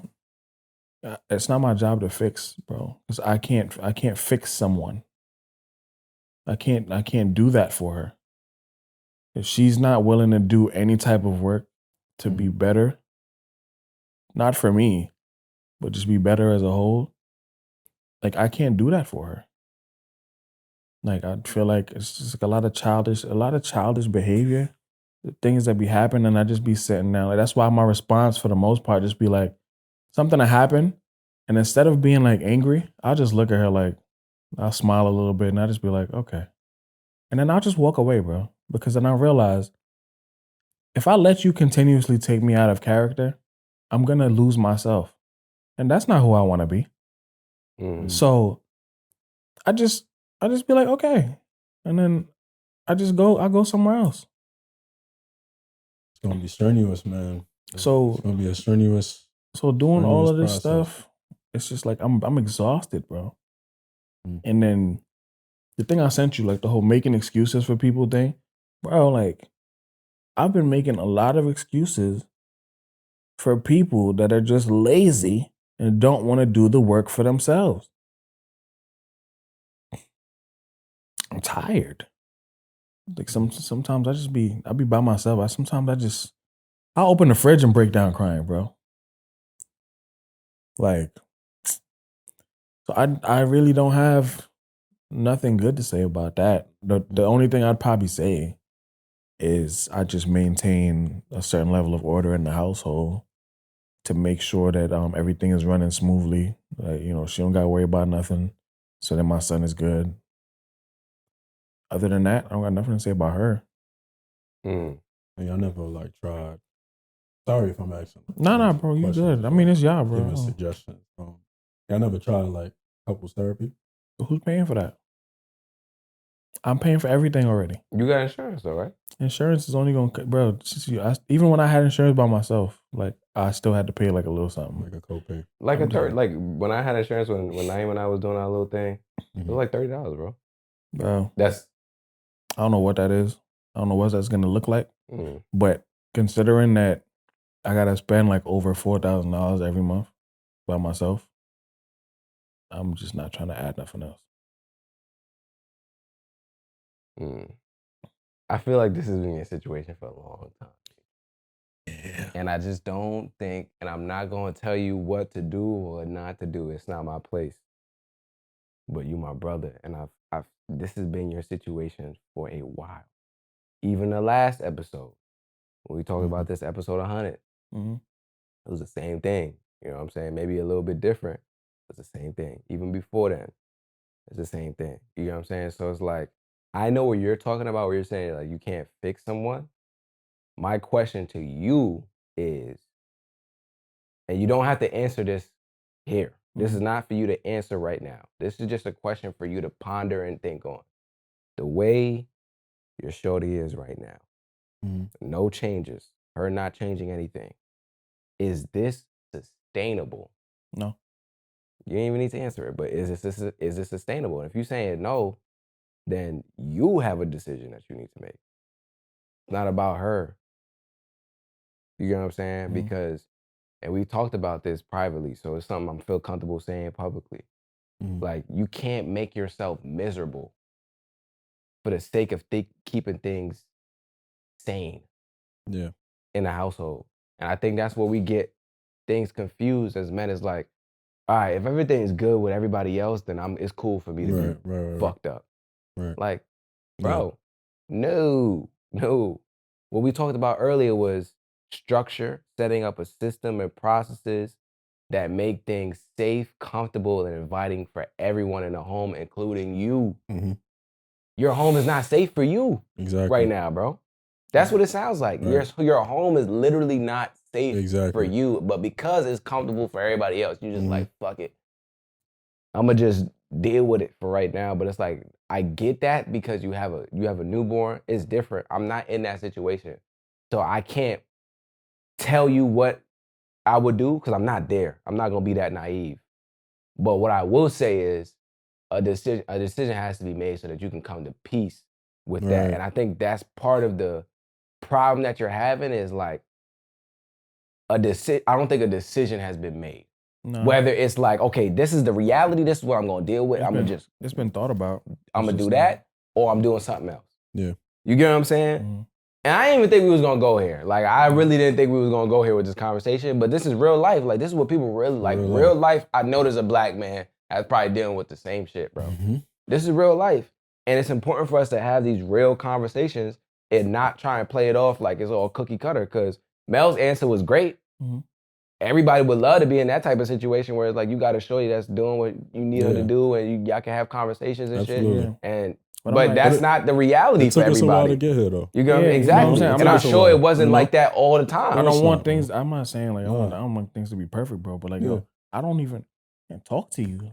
Like, it's like any form of criticism, any type of anything that sounds like it doesn't sound good to you, it's an automatic like issue. Yeah. Anything. Like I listened to something last night. It was like back to back, like just it was like exactly what I was dealing with, and I'm just like, this is the most uncomfortable situation that I've ever been in my life. And I'm like, I keep having conversations. That's what I said, like, you know, I'd be being patient and like, you know, speaking and like making sure I'm not speaking like a certain way. And, you know, I'm not talking at her. I'm just like, you know, I'll come there and like, I'm like, I'm talking right now. Just like, you know, like, this is going on. This is how I feel. I don't like this or whatever. It's just like, I keep having these conversations and I'm just like, at this point, I'm not going to chalk it up to trauma. I'm going to chalk it up to, it's just a character flaw. You know what I'm saying? That could be due to trauma. Yeah, but you're not to invalidate what you're saying, but go ahead. Yeah. Like, you're still giving me who you had to be because of your situation, not who you actually are. Let me correct that for you real quick. She's giving you who she is, but it's not who you'd like her to be. I don't know, bro. Because you know what? Yes. Aside from her going through whatever she's going through, I don't think she would be acting like that way. It's just like I've met her family. Like, I can understand from meeting like her mom and the people she's been around to know like, all right, because it's not just her, it's her and her siblings too. And then the same problems that I'm dealing with, her sister has a boyfriend. He's dealing with some of the same problems that I'm dealing with. And it's because of her mother. Dimitri, I love you to death, brother. All right, cool. I don't even need to say it, bro. Right. You listen, I love you, bro. I love you. Okay? I'm gonna say that first. Do you need me? You want me to? No, you're good. Okay. All right. Cool. Raphael just cut all his ass. Wherever you saw the first teardrop, Raphael, just cut that out. Yeah. Yeah. Now, you serious? You want us to get rid of it? I think that's a good conversation. No, we're not. I mean, we can't post that. Really? No, bro. That's the whole point. I mean, I'm not trying to go on here and talk bad about this person. Yeah, that was a good conversation. I don't know. Depends on how it sounds, but don't tag me in it. I'm not gonna post. We're not gonna post reels. All right. Yeah, well, like, I mean, yeah, you can keep it, but just we're not gonna post no reels from that. All right, cool. All right, so yeah, I don't care. Yeah. Okay, cool. Yeah. Because that. I think because for the people that actually listen to the full podcast, which is a smaller demographic than the actual people that watch the reels, like I wasn't gonna post any reels of that, so that's not what I was thinking. I'm just thinking about the people that actually watch the full episode that are dealing with the same thing. Bro, they need, you know what I'm saying? They need to see it. Yeah, like they need to see that. And if you feel differently afterwards, like you kind of leave out and you feel differently, like, and you're like, nah, let's get rid of it. Nah, it's only the social media thing. She's not gonna listen to no podcast. Okay, all right, cool. Right now. Realistic. All right, no, solid. At all. And I also don't think you're saying like you're not bashing anyone. No, you know what I'm saying? Like you're speaking your truth, like, and that's okay. You're not like sitting here saying she's the worst person in the world. You're actually trying to defend her. but I can see how she. You know what I'm saying? But I understand. You know, people will feel a little some type of way. So, like I said, bro, if you feel like, yo, later on down the line, you're like, nah, I really want to get rid of it and take it out. Yeah. Bro, I'm good. It was just a reels thing. Okay, yeah, the reels is not gonna happen. You know what I was thinking? You know what I realized about myself, bro? What's up? I will always try to protect somebody's image over like what's actually going on. So like I made the mistake of having a certain conversation with my mom because like I just really, she's a woman, so I'm trying to like. Oh, you were trying to get. Oh, yeah, but you like, talked to your mom about some of the stuff that was going on. Yeah, but like I shouldn't have. Yeah. But I mean, like, my mom is like, she still like loves her and everything, whatever. But it's just like, I just feel like I didn't want to really portray that image. Yeah. But like I'm always like I'm not gonna go tell like my father's side of the family like. Because realistically, bro, if I've ever said any of the stuff that I've been feeling or like she put me through, that love is gonna stop real quick because my sisters love me to death. So all that close buddy stuff, like that's gonna end real quick. What? You made my brother feel like what? You made my son feel like what? You know what I'm saying? So I'm not gonna ever speak to them about it. You know what I'm saying? But and also because this is my son's mother, so. You gotta have a certain level of respect. Yeah, there has to be, what's that? The united front kind of sort of thing. Even though it's not really united, I'm still just doing my part. You know what I'm saying? To make sure. Yeah. Yeah. All right. So ask another question so I can answer properly. I'm done tearing. Move the podcast along. Move on. Listen, we in a relationship segment, bro. All right. So I mean, you can ask the question again. I want to talk about relationships, but I also don't want this to become a negative thing for you. You know what I'm saying? So it's now up to me to guide the conversation. I'm a lie. So. All right. I'm joking. I'm joking. Yo, this man is crazy as hell. Nah, this man is crazy. But what I wanted to ask next though, like, and we can start with you now, is you talked a lot about like how you guys try to be considerate of each other, like, and sometimes that can lead to certain things happening in a relationship. Yeah. But you also talked about a lot of the stuff that you've been doing to like make sure that there's a space and a safe place and a home and an environment. How do you feel like Junie is supporting you too, like through this process and this transition? Like, what does that look like for you?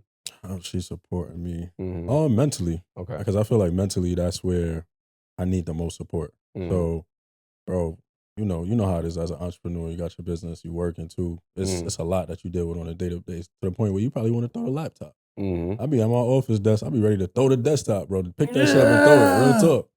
So it's like, imagine you putting in so much time to get the money to fund your business. You come home, it's like she'll give me that grace, like, babe, if you need some time, or I'll let her know in advance, like, hey, I got some calls to make when I get home, and she'll hold down the fort. Like, so I'll make it easier for her so she can make it easier for me, right? Like, if I tell her last minute, she gonna be like, but babe, I wanted to do XYZ. I wish you told me earlier. Now I got to rearrange. I'm not trying to inconvenience nobody.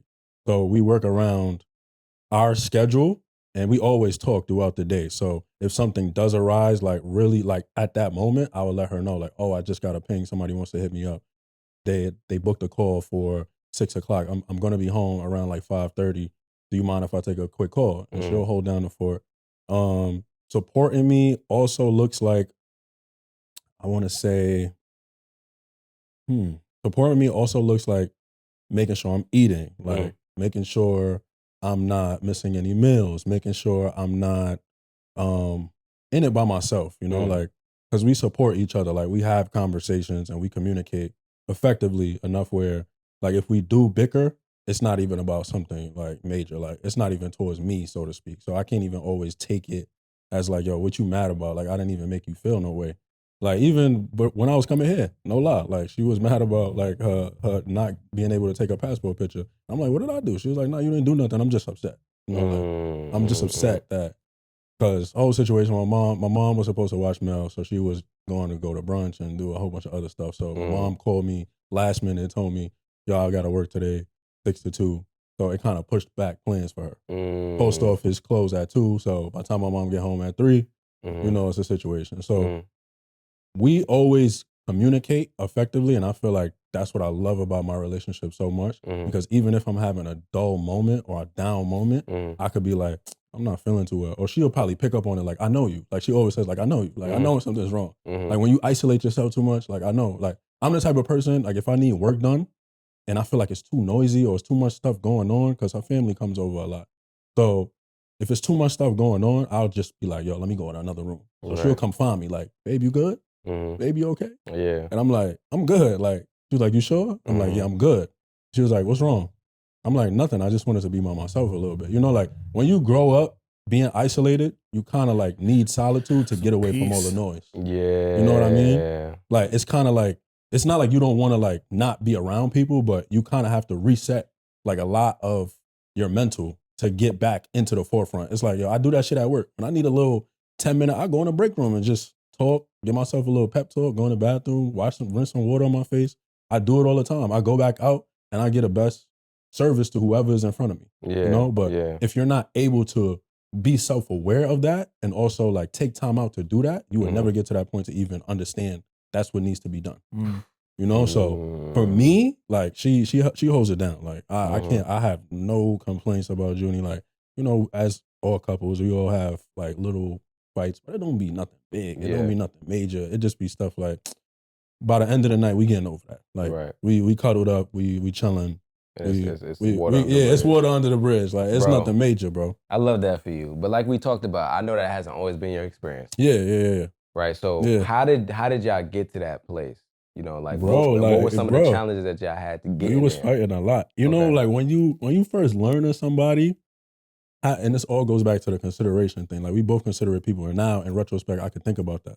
But when you first learning somebody, you don't really know them. So you think you know somebody because you're going on dates and they telling you about themselves, but you don't really know them until you get into a relationship and you seeing them more often and you picking up on traits, you picking up on habits, and it's like, yo, you just questioning yourself to question them, like, yo, why you do that? And they'll tell you, and then they ask you why you do certain things. Like, a certain way how I grew up having my household, my house cannot be dirty, bro. My house, there can't be no dishes, no nothing. Obviously now it's a little different, so it's gonna be a lot more stuff around the house now that we have a child. But before it was like, yo, why is this not like this? Why is this not like this? Why is your laundry like this? Why? Like, it's just so many different intricate parts to how you grew up to versus how I grew up. Like, I know some people that they leave bread in the fridge. Some people leave bread on the counter. Yeah. Some people leave syrup on the counter. Some people put it in the fridge. You feel what I'm saying? Like, there's certain different things that when you dealing with somebody, you got to understand them and really understand them to know like when something is wrong that you could pinpoint it. So there was a lot of things that I didn't really know that was wrong until I would like have those conversations with her and understand like what is actually going on. Like, and then she'll be like, such and such is happening. I'm like, okay, I never saw it from that perspective. Thank you for telling me that. I know to be aware of certain things. Like it was always a thing. Like if I'm going out, she wants to know where I'm going, like how long I'm going. I'm like, yo, listen, when you go out, I give you free range. Just let me know what you're doing. Let me know when you get back in the house. Like I'm not challenging you, like what you doing, who you with, like why you doing this, why it's taking you so long. So we had to have a conversation about that. Why are you pressing me? I feel like I'm being pressed. My mom don't press me. So as my woman, I feel like you shouldn't be pressing me. Like I understand if you want to care about my well-being, but when it feels like you annoying me and I can't even, because for one, I don't even go out like that. So when I go out, I feel like I feel like I should be able to do what the hell I want to do. Not saying like go do nothing crazy. You know, I know what you're saying. You know what I mean? I get what Still you mean. have respect and do everything. You know, I'm not gonna go out with my friends and be like, yeah, I'm about to holler at this girl. Like, in women's mind, they feel like you look good. You going outside to talk to other women. It's like, no, get rid of that insecurity, bro. I'm with you. I love you. I care about you. Have the conversation with me. So even when it comes on, like, let's say I was going to the studio to record. Like, oh, you trying to be a rapper? You still try to do this? Like, you make music still? Like, da da da da. And I'm like, yo, you got to realize like this was my life before you. I'm not going to stop doing that just because we're together. Right. You know what I mean? So in your mind, you're thinking, oh, he's going to make a hit song. He's going to leave me. He's going to get a lot of money. He's going to be on tour with a lot of girls. This will run through women's mind, bro. They don't just think about the moment. They just be like, oh, nah. In the future, he's going to be out of here. He's going to be leaving me. You're trying to get ahead in life. You're trying to get right. You're trying to get ahead in life. Bro, why you think like that? And she was like, yo, I don't know. It's just Pat. I'm like, yo, you got to realize I'm not who you used to be with. Say that I'm a clean slate. I'm not who you used to be with. I'm somebody completely different. Give me the benefit of the doubt. Like, and I'm not saying like not have your guard up because obviously I got to build your trust and we got to work on trust in order for me to get over that hump. I'm not just saying just give me all your trust and just let me do whatever the hell I want to do. But understand that you got a person and an individual that's not going to have you out here looking crazy. I'm not going to do something inconsiderate enough to put you in a situation to be like, yo, he wasn't even considering my feelings. I never do that. Like I always look at, even when I communicate with y'all, like I'm not about to, if you tell me there's a boundary that you don't want me to cross, I'm not going to cross that just to antagonize you or be ignorant enough. I'm not about to do that. So it was a lot of communication, bro. Like to answer your question in long, short form, like it was a lot of communication, a lot of just trying to understand the person that you're with. Because a lot of times, this is why I feel like a lot of relationships don't prosper, is because you know the person that you with, but you really don't know them. Like you with them, but you don't really know them. Like you got to understand them, understand why they operate a certain way, why they isolate themselves in a big crowd, why they don't like to go out and drink or get crazy drunk or smoke or do a whole bunch of other stuff that everybody in the generation does. Like when you got self-respect for yourself and you carry that, your partner just picks up on that and they end up doing the same thing that you're doing. So I'm not telling you not to live your life and be around who your friends are, still gonna show them the same love and do everything, all of that. But I just know me as a person, and I feel like when you are not trying to change somebody, like there's gonna be changes, but you're not trying to change that person and let them be and just let them grow and evolve the way they're supposed to be, there's not gonna be much friction. Like I'm not trying to make you Jamel. I'm trying to make you the best version of Junie. You know? So do what you gotta do. We gonna be on that side. Baby, you need my help? I'm over here. And we just settle it like that, bro. That's how I work. That's how I work. That's how I do things. We're gonna have to pause it, bro, because Lord, you said, bro, that was a word, bro. There's so many different ways that we could take that. There's so many different ways that we could take it. Yeah.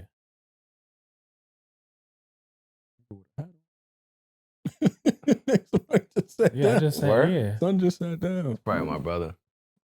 Yeah, it's my brother. Oh, it's your brother? I'm like, yo, who just sat down on that? We're gonna leave him out there for a little bit. All right. We're gonna leave him out there for a little bit because we cooking right now. So he gonna have to figure it out. I apologize, y'all. No, but it is what it is, man. Listen, it is. Hey, we my need brother. another album. Said it ain't my brother. No, that's mad funny. Nah, but that's mad so funny. Man, what you were just saying about like the communication aspect, but just also knowing somebody on a deep level. I think that's so important, bro. I always tell men, you gotta study your partner. You have to. You have to study your partner. And it's so interesting. I was with Naima, and family came over, and her pops was talking to me, and I don't know how we got on the top of the conversation, but I was just telling him like, yo, you know your daughter, because I was just telling him like something was happening, but I was just like, yo, you know how your daughter, right? And so I was just like letting him know, like, right? And he's like, no, I don't. No, you don't. He said, no, I don't. He said, you know her better than me. I said, bro, chill. I said, you know your daughter. He The said, parents won't, you bro. know her better than me. Yeah. But the truth, like in actuality, that's true. That's I spend the most time with her. You know what I'm saying? I've known Naima literally now. I was talking to my parents about this. I've known Naima for longer than I haven't known her at this point. Crazy. Literally, bro. Like 14, we met when I was 13, bro. Oh, crazy. Like when I was 13, crazy. Turning 14, bro. That's how I've known her longer than I haven't known her. It's crazy to think about that, right? Think about that. Like it really is crazy, bro. I've literally known her for like 14, almost 14 years of my life. So yeah, we spent so much time together. I've seen how she's transitioned, how she's grown, how she's changed. And I used to think when people say, oh, your partner changes, you gotta like be able to maneuver. I'd just be like, man, shut up. Yeah. What you talking about? Bro, Naima's literally changed. Like completely.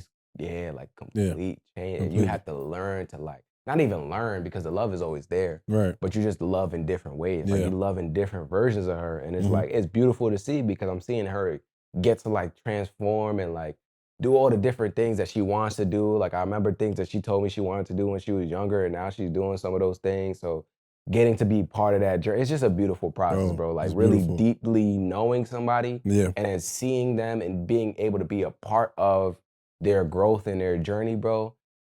It's a joy, bro. But like even with you, like with like your situation is similar to mine. I didn't necessarily we didn't come out the gates clicking. Bro, we met when we was teenagers, so we had a lot of stuff. Trust me, I know. A lot of stuff that we went through, bro. So it was a lot that I had to like learn how to navigate and figure out. And I wasn't always the person that I am today. So I had a lot of work that I had to do on myself in order for this current version of our relationship to work, bro. And so the reason why I was asking you that, because I know that we was talking, Dimitri, about your situation. And I was hoping that those tidbits would kind of like helping you to navigate what you're going through. Yeah. You know what I'm saying? Because it's not always easy, bro. I'm not gonna lie. It's not always easy. I never wanted it to be easy. Nah, and for a fact, it's not gonna be easy because it's two different personalities at the end of the day. And now y'all even have a child together, so that's gonna be more of a challenge. I'm not saying it's gonna be difficult, but it's gonna be more of a challenge. Only gonna be difficult if y'all not willing to be on one accord, or like at least get to some type of understanding to be on one accord. You know, but I feel like for me, and I can only speak from my experience, bro, it is what you make of it, but at the same time, like you have to understand the person. Like, I'm gonna always go back to you have to understand that person, bro. Because if you don't understand that person, you kind of gonna be like, yo, like I never seen this of you. And they probably was doing that shit before they met you. Whole time they was just suppressing that shit while they was with you. You was only with somebody for 2 years and they 30. Nigga, they had 28 years before you. Right. You feel what I'm saying? Right. They had 28 years to do whatever the hell they was doing, bro. You don't even know. So unless you have those conversations or like they are around people that are open enough to tell you how this person was, or you like close with their parents, and even sometimes their parents don't know. Just like what Kofi said Naima Pops was. Like the thing you don't really know. The thing is, bro, I'm the only one that knows. Because even like the friends, you don't tell them nothing. A lot of the stuff that I've been told, the friends know nothing about. So it's like I understand everything because I actually take the time out to pay attention to every single detail. You'll do something, I'll be like, this is why you did this, isn't it? Yeah. So I actually take the time out to study and pay attention to every single little detail. So a lot of the times I can pinpoint why something is happening the way it's happening. You know what I'm saying? But then I also got to remember, as much as I do this with y'all, I ain't a therapist. I don't want to sound like that to her because if I try to, damn that burp. If I try, yo, you're crazy, dog. Why are you burping? Let's talk about that real quick. Why are you burping so much, bro? I'm hungry. Yes. Okay, all right. Anyways, go ahead. Anyways, yeah, like any type of like advice or like it'll just come off as criticism. Anything that sounds like, and I said this to her the other day. If it sounds like intelligent, it's like she'll fault me for like, oh, you think you know so much. I'm like, yo, it's not my fault that I actually did some work to learn some things. You can't fault me for being smart. I've been through certain situations, which then allows me to navigate. Like when other situations arise, I can navigate through them. You can't fault me for knowing how to handle this situation. You know what I'm saying? What's that? Nah, I'm just yeah. That like it sounds like constipation. Nah. Yeah, so a lot of the times I just like she'll say like, "Oh, you think you're just a know-it-all, huh? You think you just know everything, don't you?" And I'm like, "No, I know what I've learned. I know enough. You can't fault me for knowing things. But what we're not going to do is see that this has caused a problem before, and we're going to repeat the same thing. When's it going to end? You know what I'm saying? So a lot of the times, like I could like, if I see like a conversation going a certain way, I'll stop it right there, man. I'm like, you know what? This led to a problem before. It don't seem like it's gonna go the right way right now. You know what? Let me pick this up another time, and then I'll just then that's when I'll be like, okay, and then I'll exit because it's not gonna be beneficial for either of us. It's like I pay attention to every little detail, bro. Every little detail.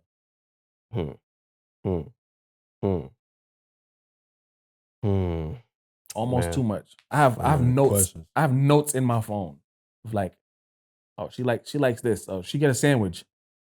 She want this on it and take this off because she's not gonna eat it if this is on it. Or if, bro, like I make sure like I pay attention and like I jot little things. If she says I'll jot little things down. You know what I'm saying? So, you know, I don't know. No. You know what I hate? What? I hate when people say a bunch of good stuff and then at the end they say, I don't know. Nah, you know what it is? You know I say I don't know? Because you could do all of that stuff. All of that stuff doesn't guarantee like a peaceful like situation. You know Talk about it, bro. Because I was gonna go there, bro. But you beat me there. So what's up? Yeah, you could do everything in a book, bro. You could think you're doing the greatest things in the world, bro. But that does not guarantee you a peaceful relationship. Nigga, you about to make me a little emotional. I ain't gonna lie. I never really been emotional talking about my past relationship, bro. But that shit, just thinking about that statement, bro. That shit gets me. It gets me, bro, heated, bro. Heated, bro. Because I was in that situation, bro. I was doing everything I could, bro. When I tell you I'm doing everything I could, I wasn't as fortunate as I am now, so I didn't have that much bread. I was living basically check to check. Yeah. Right. But if COVID happened, I go out there, I'm buying groceries, I'm still trying to budget and figure things out. Best. I'm doing my absolute best. She ain't like cooking in the crib by herself, so I'm helping cook, even though I didn't really want to do that, and I had other things that I'm trying to do. I'm sacrificing time to try and make this thing work. All for that shit just to end up in me getting cheated on. That's why I'm like, bro. So what you saying, bro? Trust me, bro. I know. I felt that shit, bro. Because I literally was living that for 2 years doing long distance. I could have been doing my own shit. Why did I waste all this? That's what was going through my mind. That's why being cheated on was so tough for me. Because it's like, bro, my nigga, I just wasted 2 fucking years of my life. Bro, you know what You get what I'm saying? Like, you know what I can't imagine, bro? Go ahead. Son, the amount of things that I have to do on a day-to-day. I'm exhausted and I don't even have it for myself, bro. But I still get up and I make sure that everything is done. I make sure there's food in the crib. I make sure breakfast, lunch, dinner, I cook. Shit gotta be clean. I clean it. You know what I'm saying? Stuff, you know, bills gotta be paid. You know, phone bill, car notes, the rent. I pay rent due today. Rent, all of that stuff. Light bill, gas bill. Like I really gotta stay on top of every single thing. the most devastating thing to me would be like I'm doing all of this and then to experience what you experience. Yeah. Because That'd I be can crazy. do all of this Mm-hmm. on my own. Mm-hmm. Absolutely. But I'm doing it for Mm-hmm. a greater purpose. You know what I'm saying? Like I'm being the man and just taking care of the responsibilities Nigga. because it's the right thing to do. But also, it's been instilled in me. So I don't really, it's not like, I don't know, it's like I'm like complaining. It's like it's rough, but it's just like, damn, like you know what? I gotta do it. Mm. You know what I'm saying? Bro, listen. Bro, as someone who's been through that situation, I don't think you're gonna get to where I was with getting cheated on, whatever the case may be. But for me, what was worse than getting cheated on was the realization that I spent 2 years in a relationship that led to me getting cheated on.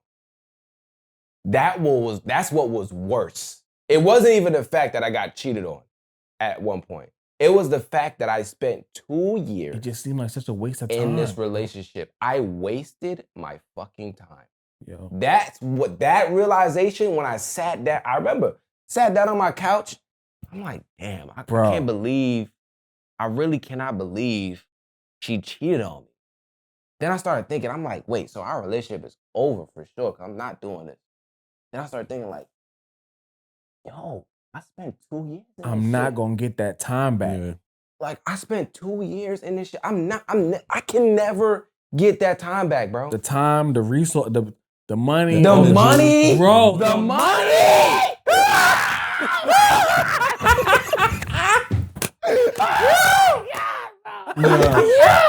Yo, bro, I'm sorry. People not gonna understand until you've been in a relationship where you really, even if you have it, but when you really don't have it, and you still make it work, bro. We all been in a situation like that, bro. That shit crazy, bro.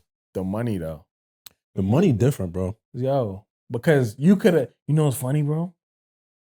Could have saved that. You know what? A lot of stuff. Shit, my rough would have been good. I would have had an extra 25. Bro, Jeez. a lot of stuff that you didn't have. Yo, imagine, bro. You don't Bro, even start want to thinking about like, yo, what can I do to save that money? Bro, imagine you didn't even want to do this shit, and then you spent this money anyway. Yo, if I had just held on to that money, I could have been further along sooner. Niggas don't understand, bro. Because, bro, like, I was like paying for flights.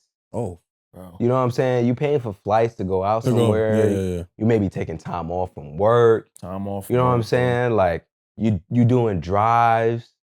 Like, and then you getting gifts. Yeah. You trying to make sure that you do what you need to do. And you don't have it.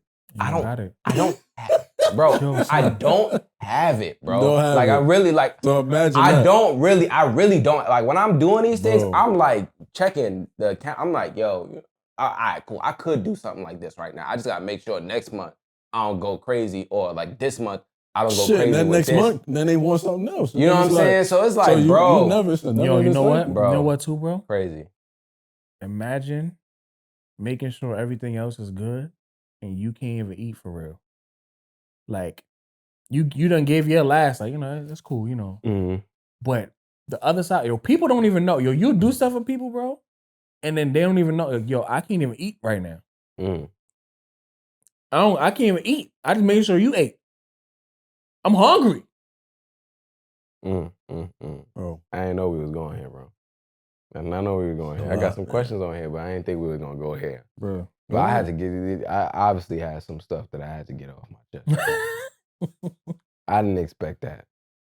Damn, son got triggered. No, I absolutely. Real, I did. That statement, real. bro. It was that statement.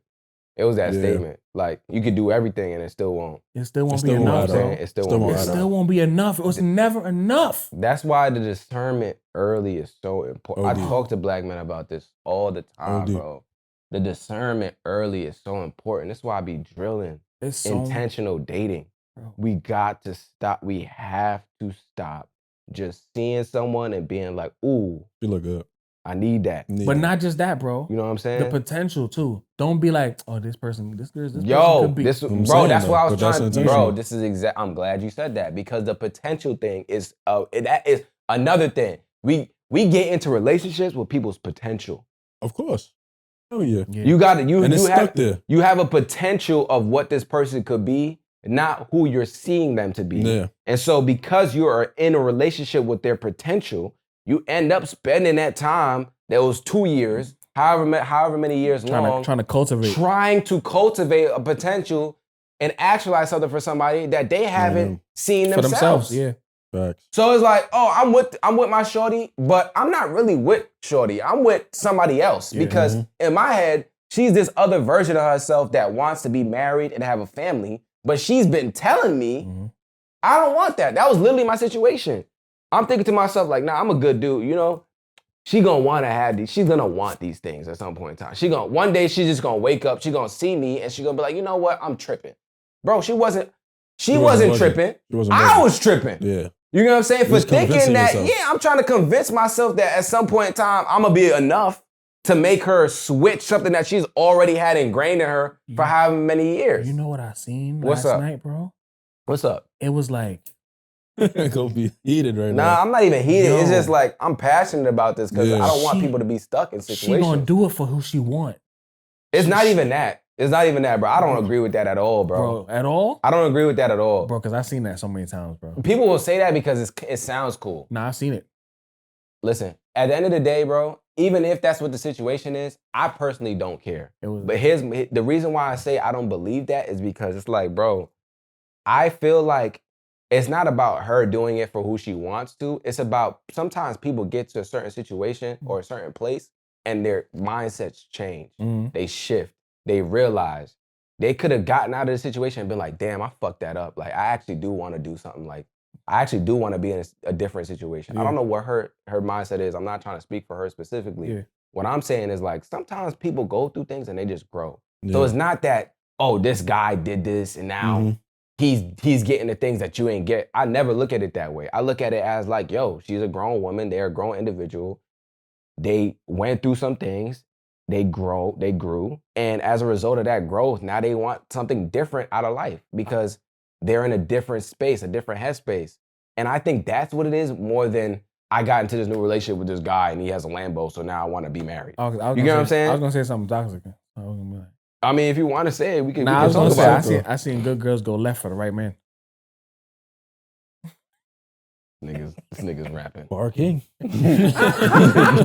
Yo, listen, first of all, bro, if we're going to dive into that specific thing, like, nah, we don't got it, bro. Nah, I just want to, I want to, there's some people that really believe those kind of mindsets. And that's why I think it's important, like, we talk about these things. Because there's so much rhetoric on social media that gets spewed all over the place. We have people that watch the podcast as high school all the way up into post-college, got their careers, may have kids, all these different kind of things.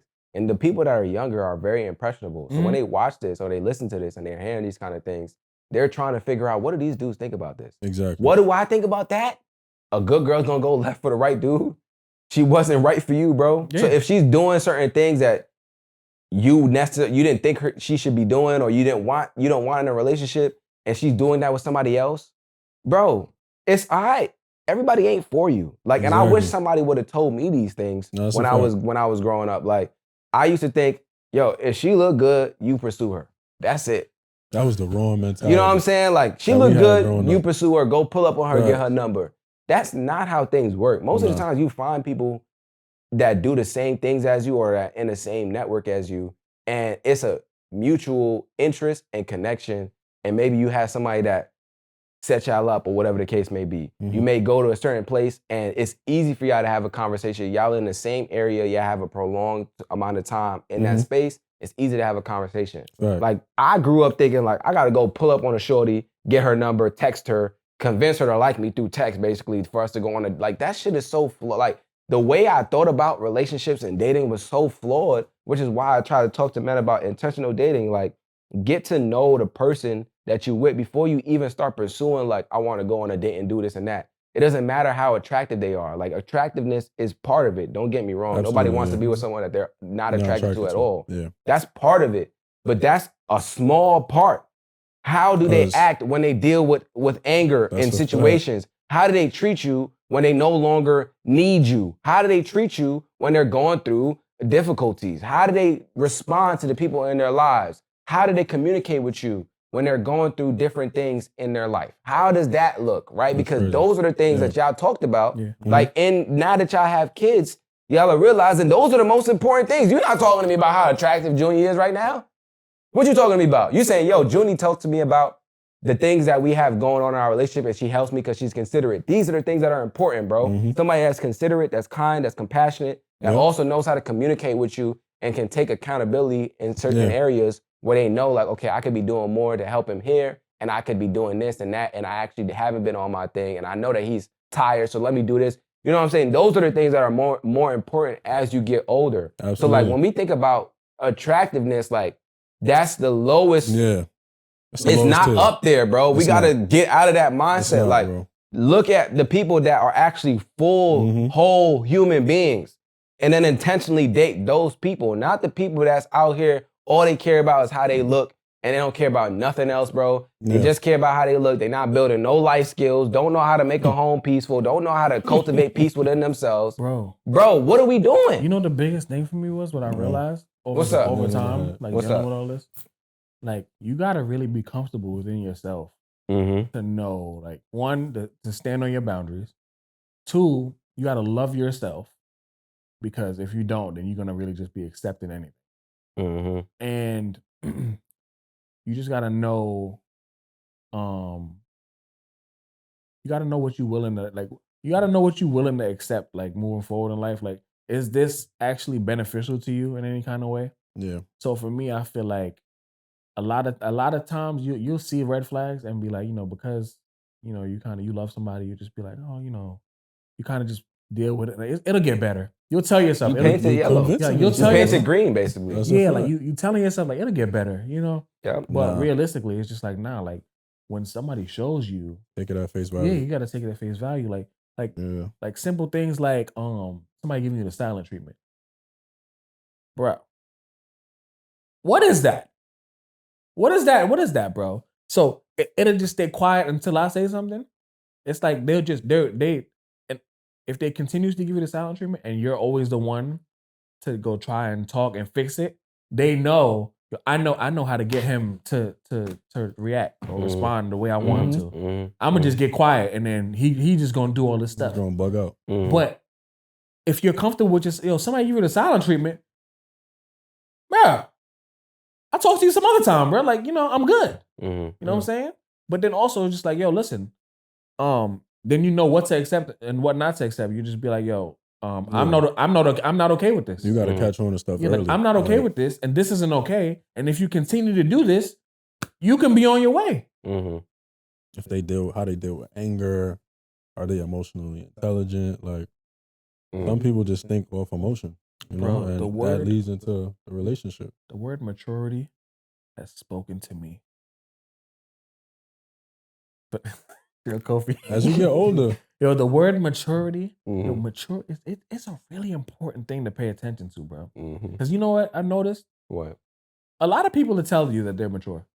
They're convincing themselves. If I don't know you and like the first, a couple conversations we have, you telling me you're mature, I already know you. I'm gonna have to watch this, because I ain't never been a moment in my life that I said to somebody, you know what, I'm mature.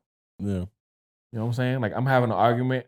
I'm just like, I'm really mature. A lot of people have told me I'm very mature for my usually the person that says that is the most immature one. But also, you don't have any good people around you, because if everybody thinks you're mature and you're clearly not, everybody's just telling you what you want to hear, because they're probably afraid of what your reaction is going to be if they tell you something else. So you have a whole bunch of people just coddling you and just giving you, like, there's no actual valuable advice. They're just telling you everything that sounds good to you. Yeah. You know what? It's interesting about what you just said. My dad had a proverb that he said during our episode. He said, empty barrels make the most noise. And what that means is, like, when you have a barrel that's empty, you roll it down the hill or whatever, it's going to be very loud, versus a barrel that's full to capacity, it's not going to be as loud. And the reason why I'm mentioning that is because oftentimes the people that talk the most about stuff and say, oh, they have all these things, like oftentimes they don't. They don't. You know what I'm saying? Like, I don't need to tell you that I'm mature or confident or I don't need whatever. to tell you anything. That is already, you're already gonna feel that and know that through our interactions. Yeah, bro. I don't need to go and showboat and do all these different kind of things. Like, I don't need to do all that because I'm comfortable with who I am and what I have. Like, so I don't really like when people start doing all that when I'm around them. Like, first of all, that's a turn off one. I'm like, ooh, yeah, I'm good. If you telling me all the things that you have, I'm like, well, okay. Yeah, I've done this amount of jobs. I've worked here. I've done this, I do this, I do that. That's a clear sign that someone is insecure. Absolutely. Or uncomfortable for some reason, or maybe feels intimidated and feels like they have to like size up with me or something for some reason. Like, I don't ever do that when I meet people.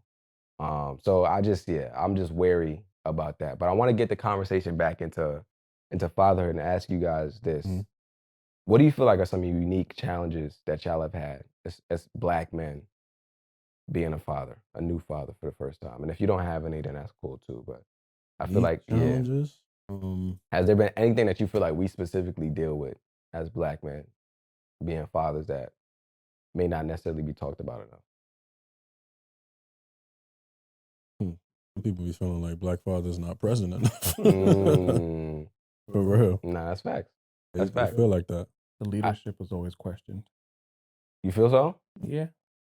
You feel like your leadership is questioned when it's a Black man? Yeah, bro, all the time. Why so? Bro, hold on. My bad. It's that hold my glass. I ain't want to break them. Thighs. Yeah. There's always a question when we have to do something, bro. Every time we have to do something in the house, it's always a question, bro. I know for me, like, when I speak on certain things, I speak based off experience. You know what I'm saying? Like, I'm not gonna talk about something I don't know. You know, I like to be confident in my abilities. So when I speak on something, I've realized like it's always like a doubt or a question in what I'm trying to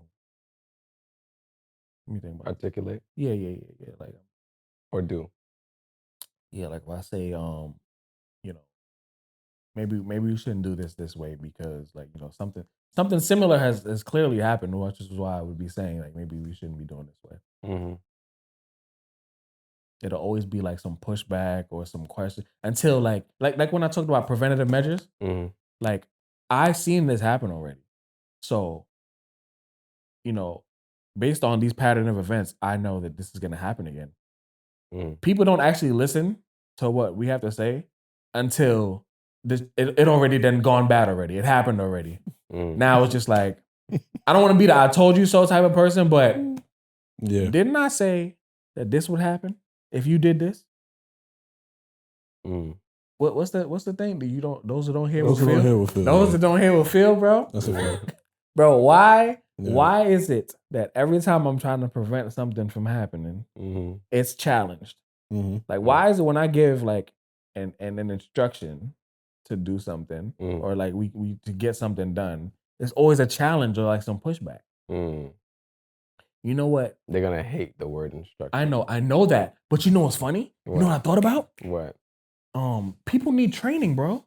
What do you mean? Oh God. Bro, no. You're digging yourself deeper. No, I'm not. No. Listen.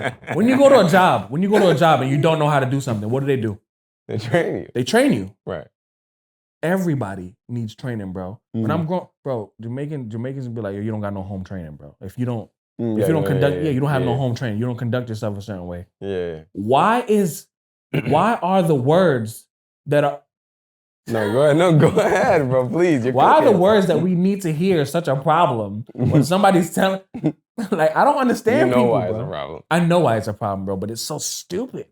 I'm just like you, but I just choose to use the different words. So instead of instruction, what we're gonna say is, when I voice my perspective, why is it always challenged? Because I know what you mean. I know what you mean.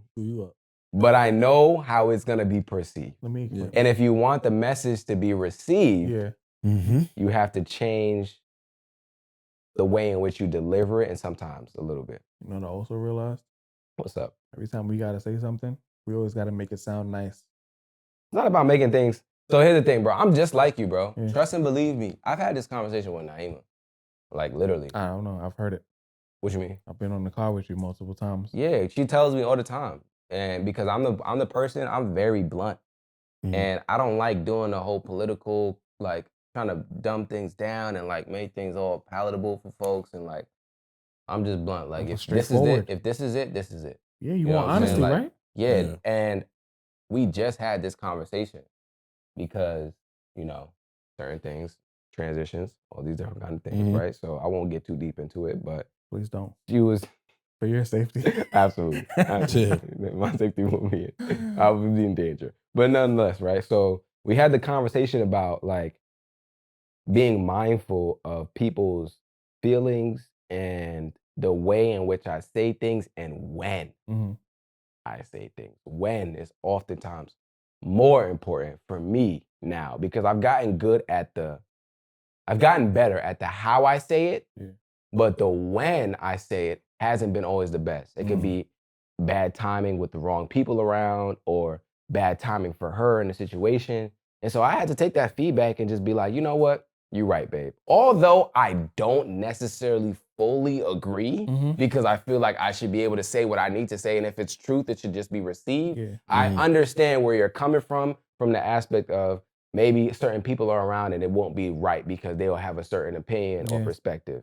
Maybe it's not the right time for me because I'm going through different things right now and I need to have a space in which I talk about those things later, right? I need a little bit of time for myself. So I'm saying that to say, bro, like it's not about softening the message or dumbing it down or whatever the case may be. It's just that when you're dealing with people, these are the things that happen. And I know Naima, if she watches this episode, she's going to be laughing because we argue, literally. It's not as easy as her saying it and I just go, okay, babe, yeah, cool.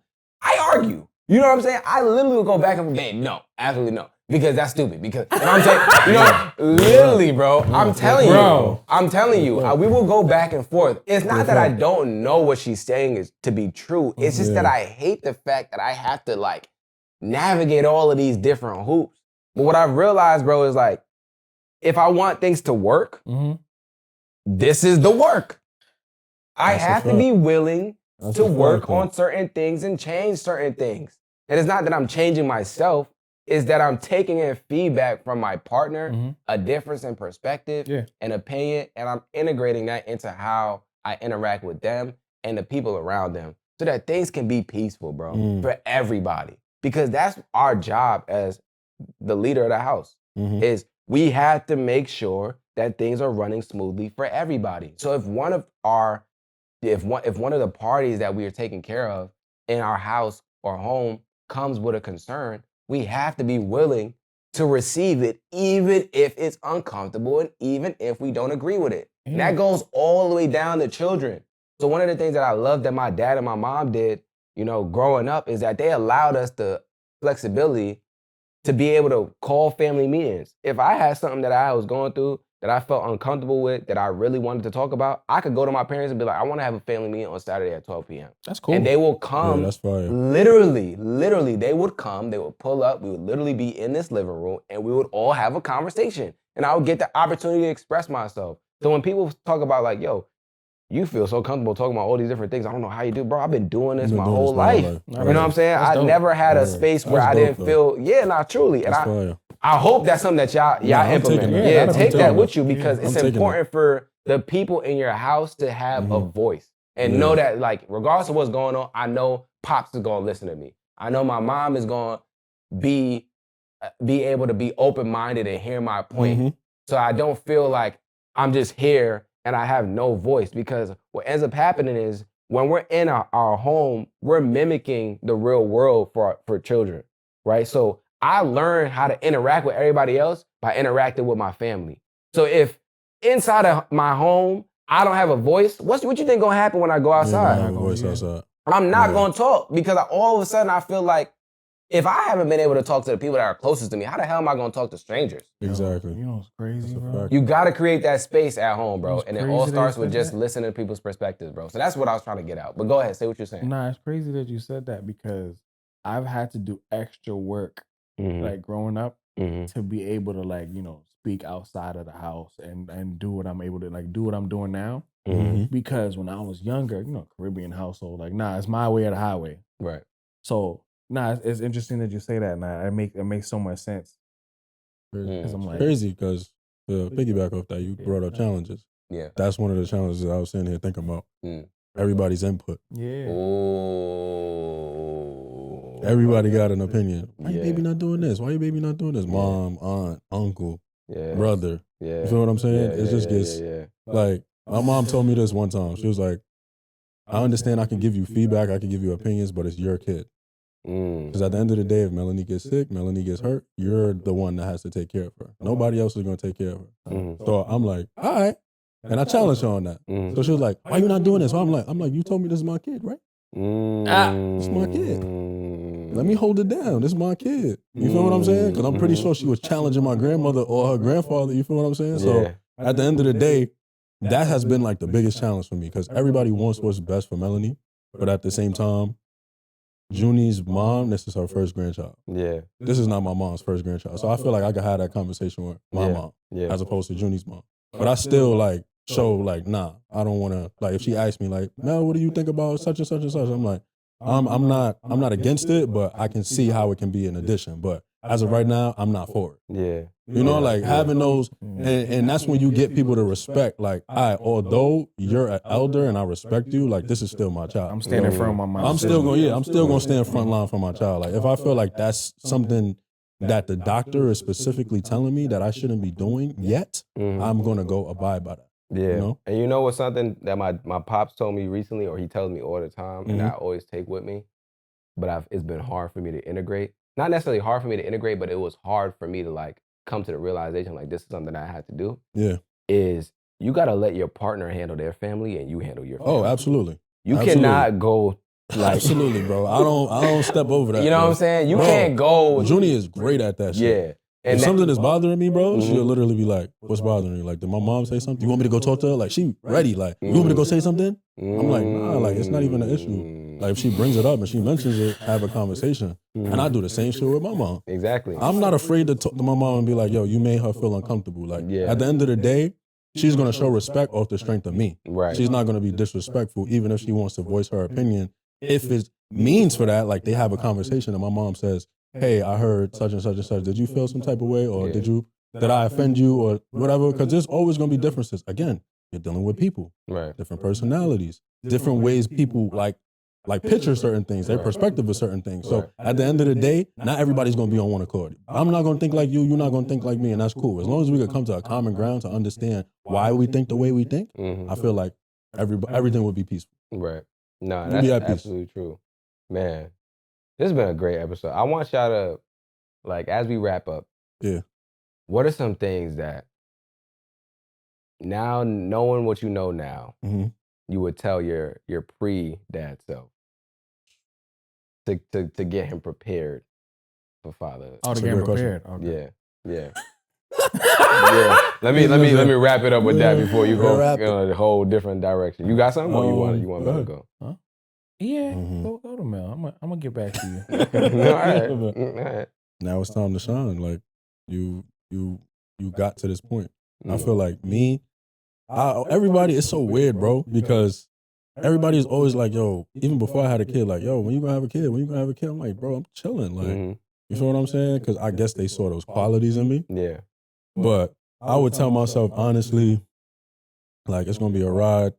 You just gotta like be patient enough to understand, like, you were prepared for this. Like, you got up to this point.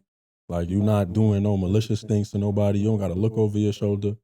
And you're going to be tired. You're going to be tired. There's going to be a lot of tired tasks that you got to, like, deal with. Like, you're going to be tired throughout the day. But in all actuality, what I would tell myself, like, the ultimate sentence and the ultimate sentiment of what I would tell myself is just love myself.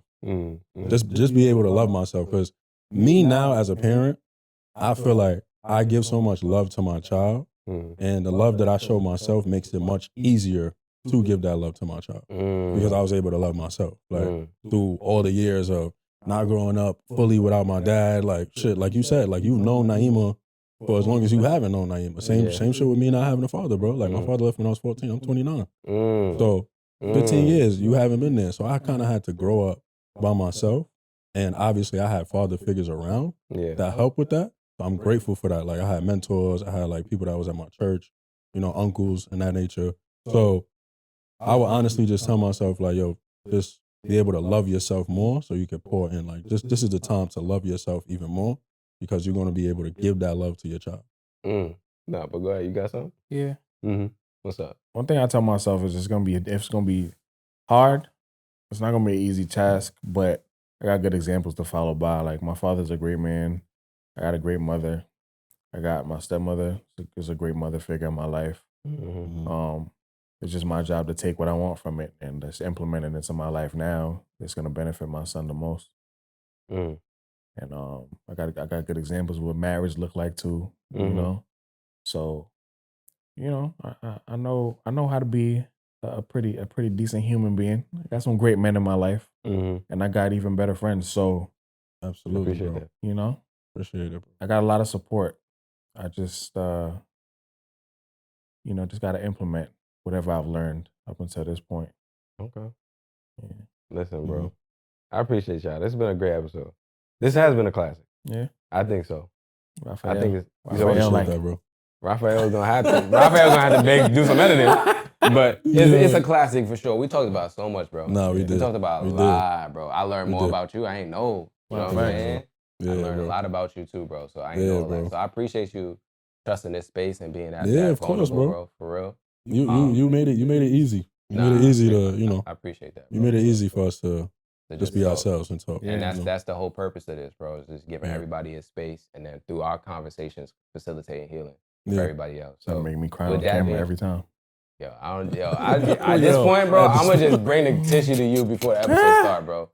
At this point, for a fact though. It's at this point, I love it though. Like, why that guy always crying? That's what they probably think.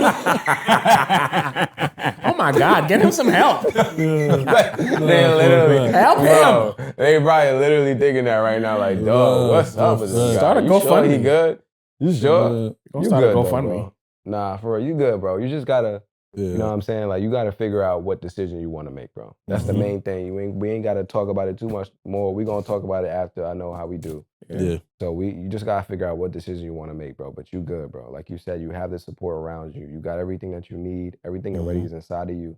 And anything that you don't have inside of you, you have around you, bro. Right. So it's just about figuring out what is it that you want to do, where you want to go. And once you make that decision, just stand 10 toes on that and then actually implement what you need in order for you to be successful in that route, bro. Yeah. And this is not me telling you got to go and do this specific thing. You got to do that or that. Like, it's up to you to decide what you want to do, bro. But you have to be comfortable with that and then implement what you need to implement in order to make sure that you're successful with that. Yeah. Right. So I'm going to leave it there, bro. I want y'all to end with just letting everybody know how they can find y'all, what y'all do, and how they can support where y'all at, all that good stuff. Jamel Phillips. You can find me at Building Block Credit on Instagram, Building Block Credit on Facebook. The website is buildingblockfinancials.com. You can check that out. And we offer credit repair services and personal and business funding for clients. Dimitri? This guy, you're a clown, bro. I'm not saying my first and last name. Okay, that's cool. Javon White. You can find me at Javon White. JAHVAN White. I'm one of the best photographers in New York City. There's all my photos. Talk your talk. And video work. So if you have a problem making stuff look fantastic, you know where to find me. Love y'all, man. I appreciate it, man. Love you too. Thank you so much for watching this episode. If you are planning an event or you are part of your organization's Black employee group and you are interested in having dope Black mental health professionals or myself come in and do a speaking engagement or a workshop or a keynote address or a panel, please click the link in our bio on Instagram or TikTok. Scroll down and click book us for speaking and brand deals and fill out the form available on our website. Once you fill out the form, one of our team members will get back to you about how we can collaborate and create something dope for your organization. This is an unparalleled opportunity. We are currently the largest Black men's mental health platform, and we have a few slots available for our calendar year, and we would love to partner with you to create something dope for your organization if it makes sense for both parties, right? So go to the link in our bio, scroll down, click book us for speaking and brand deals, and fill out that form. If you're not on Instagram, the link should be linked in our description of this episode. And it is also on our website. If you go to expressyourselfblackman.com/speaking-brand-deals. That's expressyourselfblackman.com/speaking-brand-deals. If you are looking for a therapist, a Black therapist, and you've had a hard time finding one, you've jumped from therapist to therapist, or you just don't know how to find a therapist, we are teaching a free webinar. It's completely free, taking you from not knowing how to find a therapist, not knowing where to search for therapists, struggling with finding good therapists for you, not knowing what to look for in therapists, teaching you all of those different things, and also giving you the opportunity at the end of the webinar to be connected with one of our safe haven healers who are Black mental health professionals, so that you do not have to go through the struggles of finding a Black therapist alone anymore, right? So if you're interested in that, you want to get connected with a Black mental health professional at the end of the webinar, or you just want to learn how to find a Black therapist by yourself, you can sign up for the free webinar. It's linked in our bio on Instagram and TikTok. You just click that free webinar link once you click the link in our bio and fill out the form. You can also find it on our website at expressyourselfblackman.com/links and fill out the form there for our next webinar session. If you're not interested in any of that, right, but you know someone that may be interested in it, all we ask is that you please share it. If you want some of the merch that we show on the platform all the time, that we're wearing on the platform all the time, you can shop it at shop.expressyourselfblackman.com. And once again, we just want to say thank you so much for watching this episode. Thank you so much for supporting us. Please, if you are on YouTube, leave a like, subscribe, comment. If you're listening to this on an audio platform, please leave a review. It helps us out greatly. Thank you so much for your support. We're wishing you nothing but the best and sending you and your family and your loved ones love and light. Peace. Sometimes I know you feel like you ain't got nobody to speak to. A shoulder to lean on somebody you could preach to. No, you need to hear it, my brother, I love you. We got way too much to live for.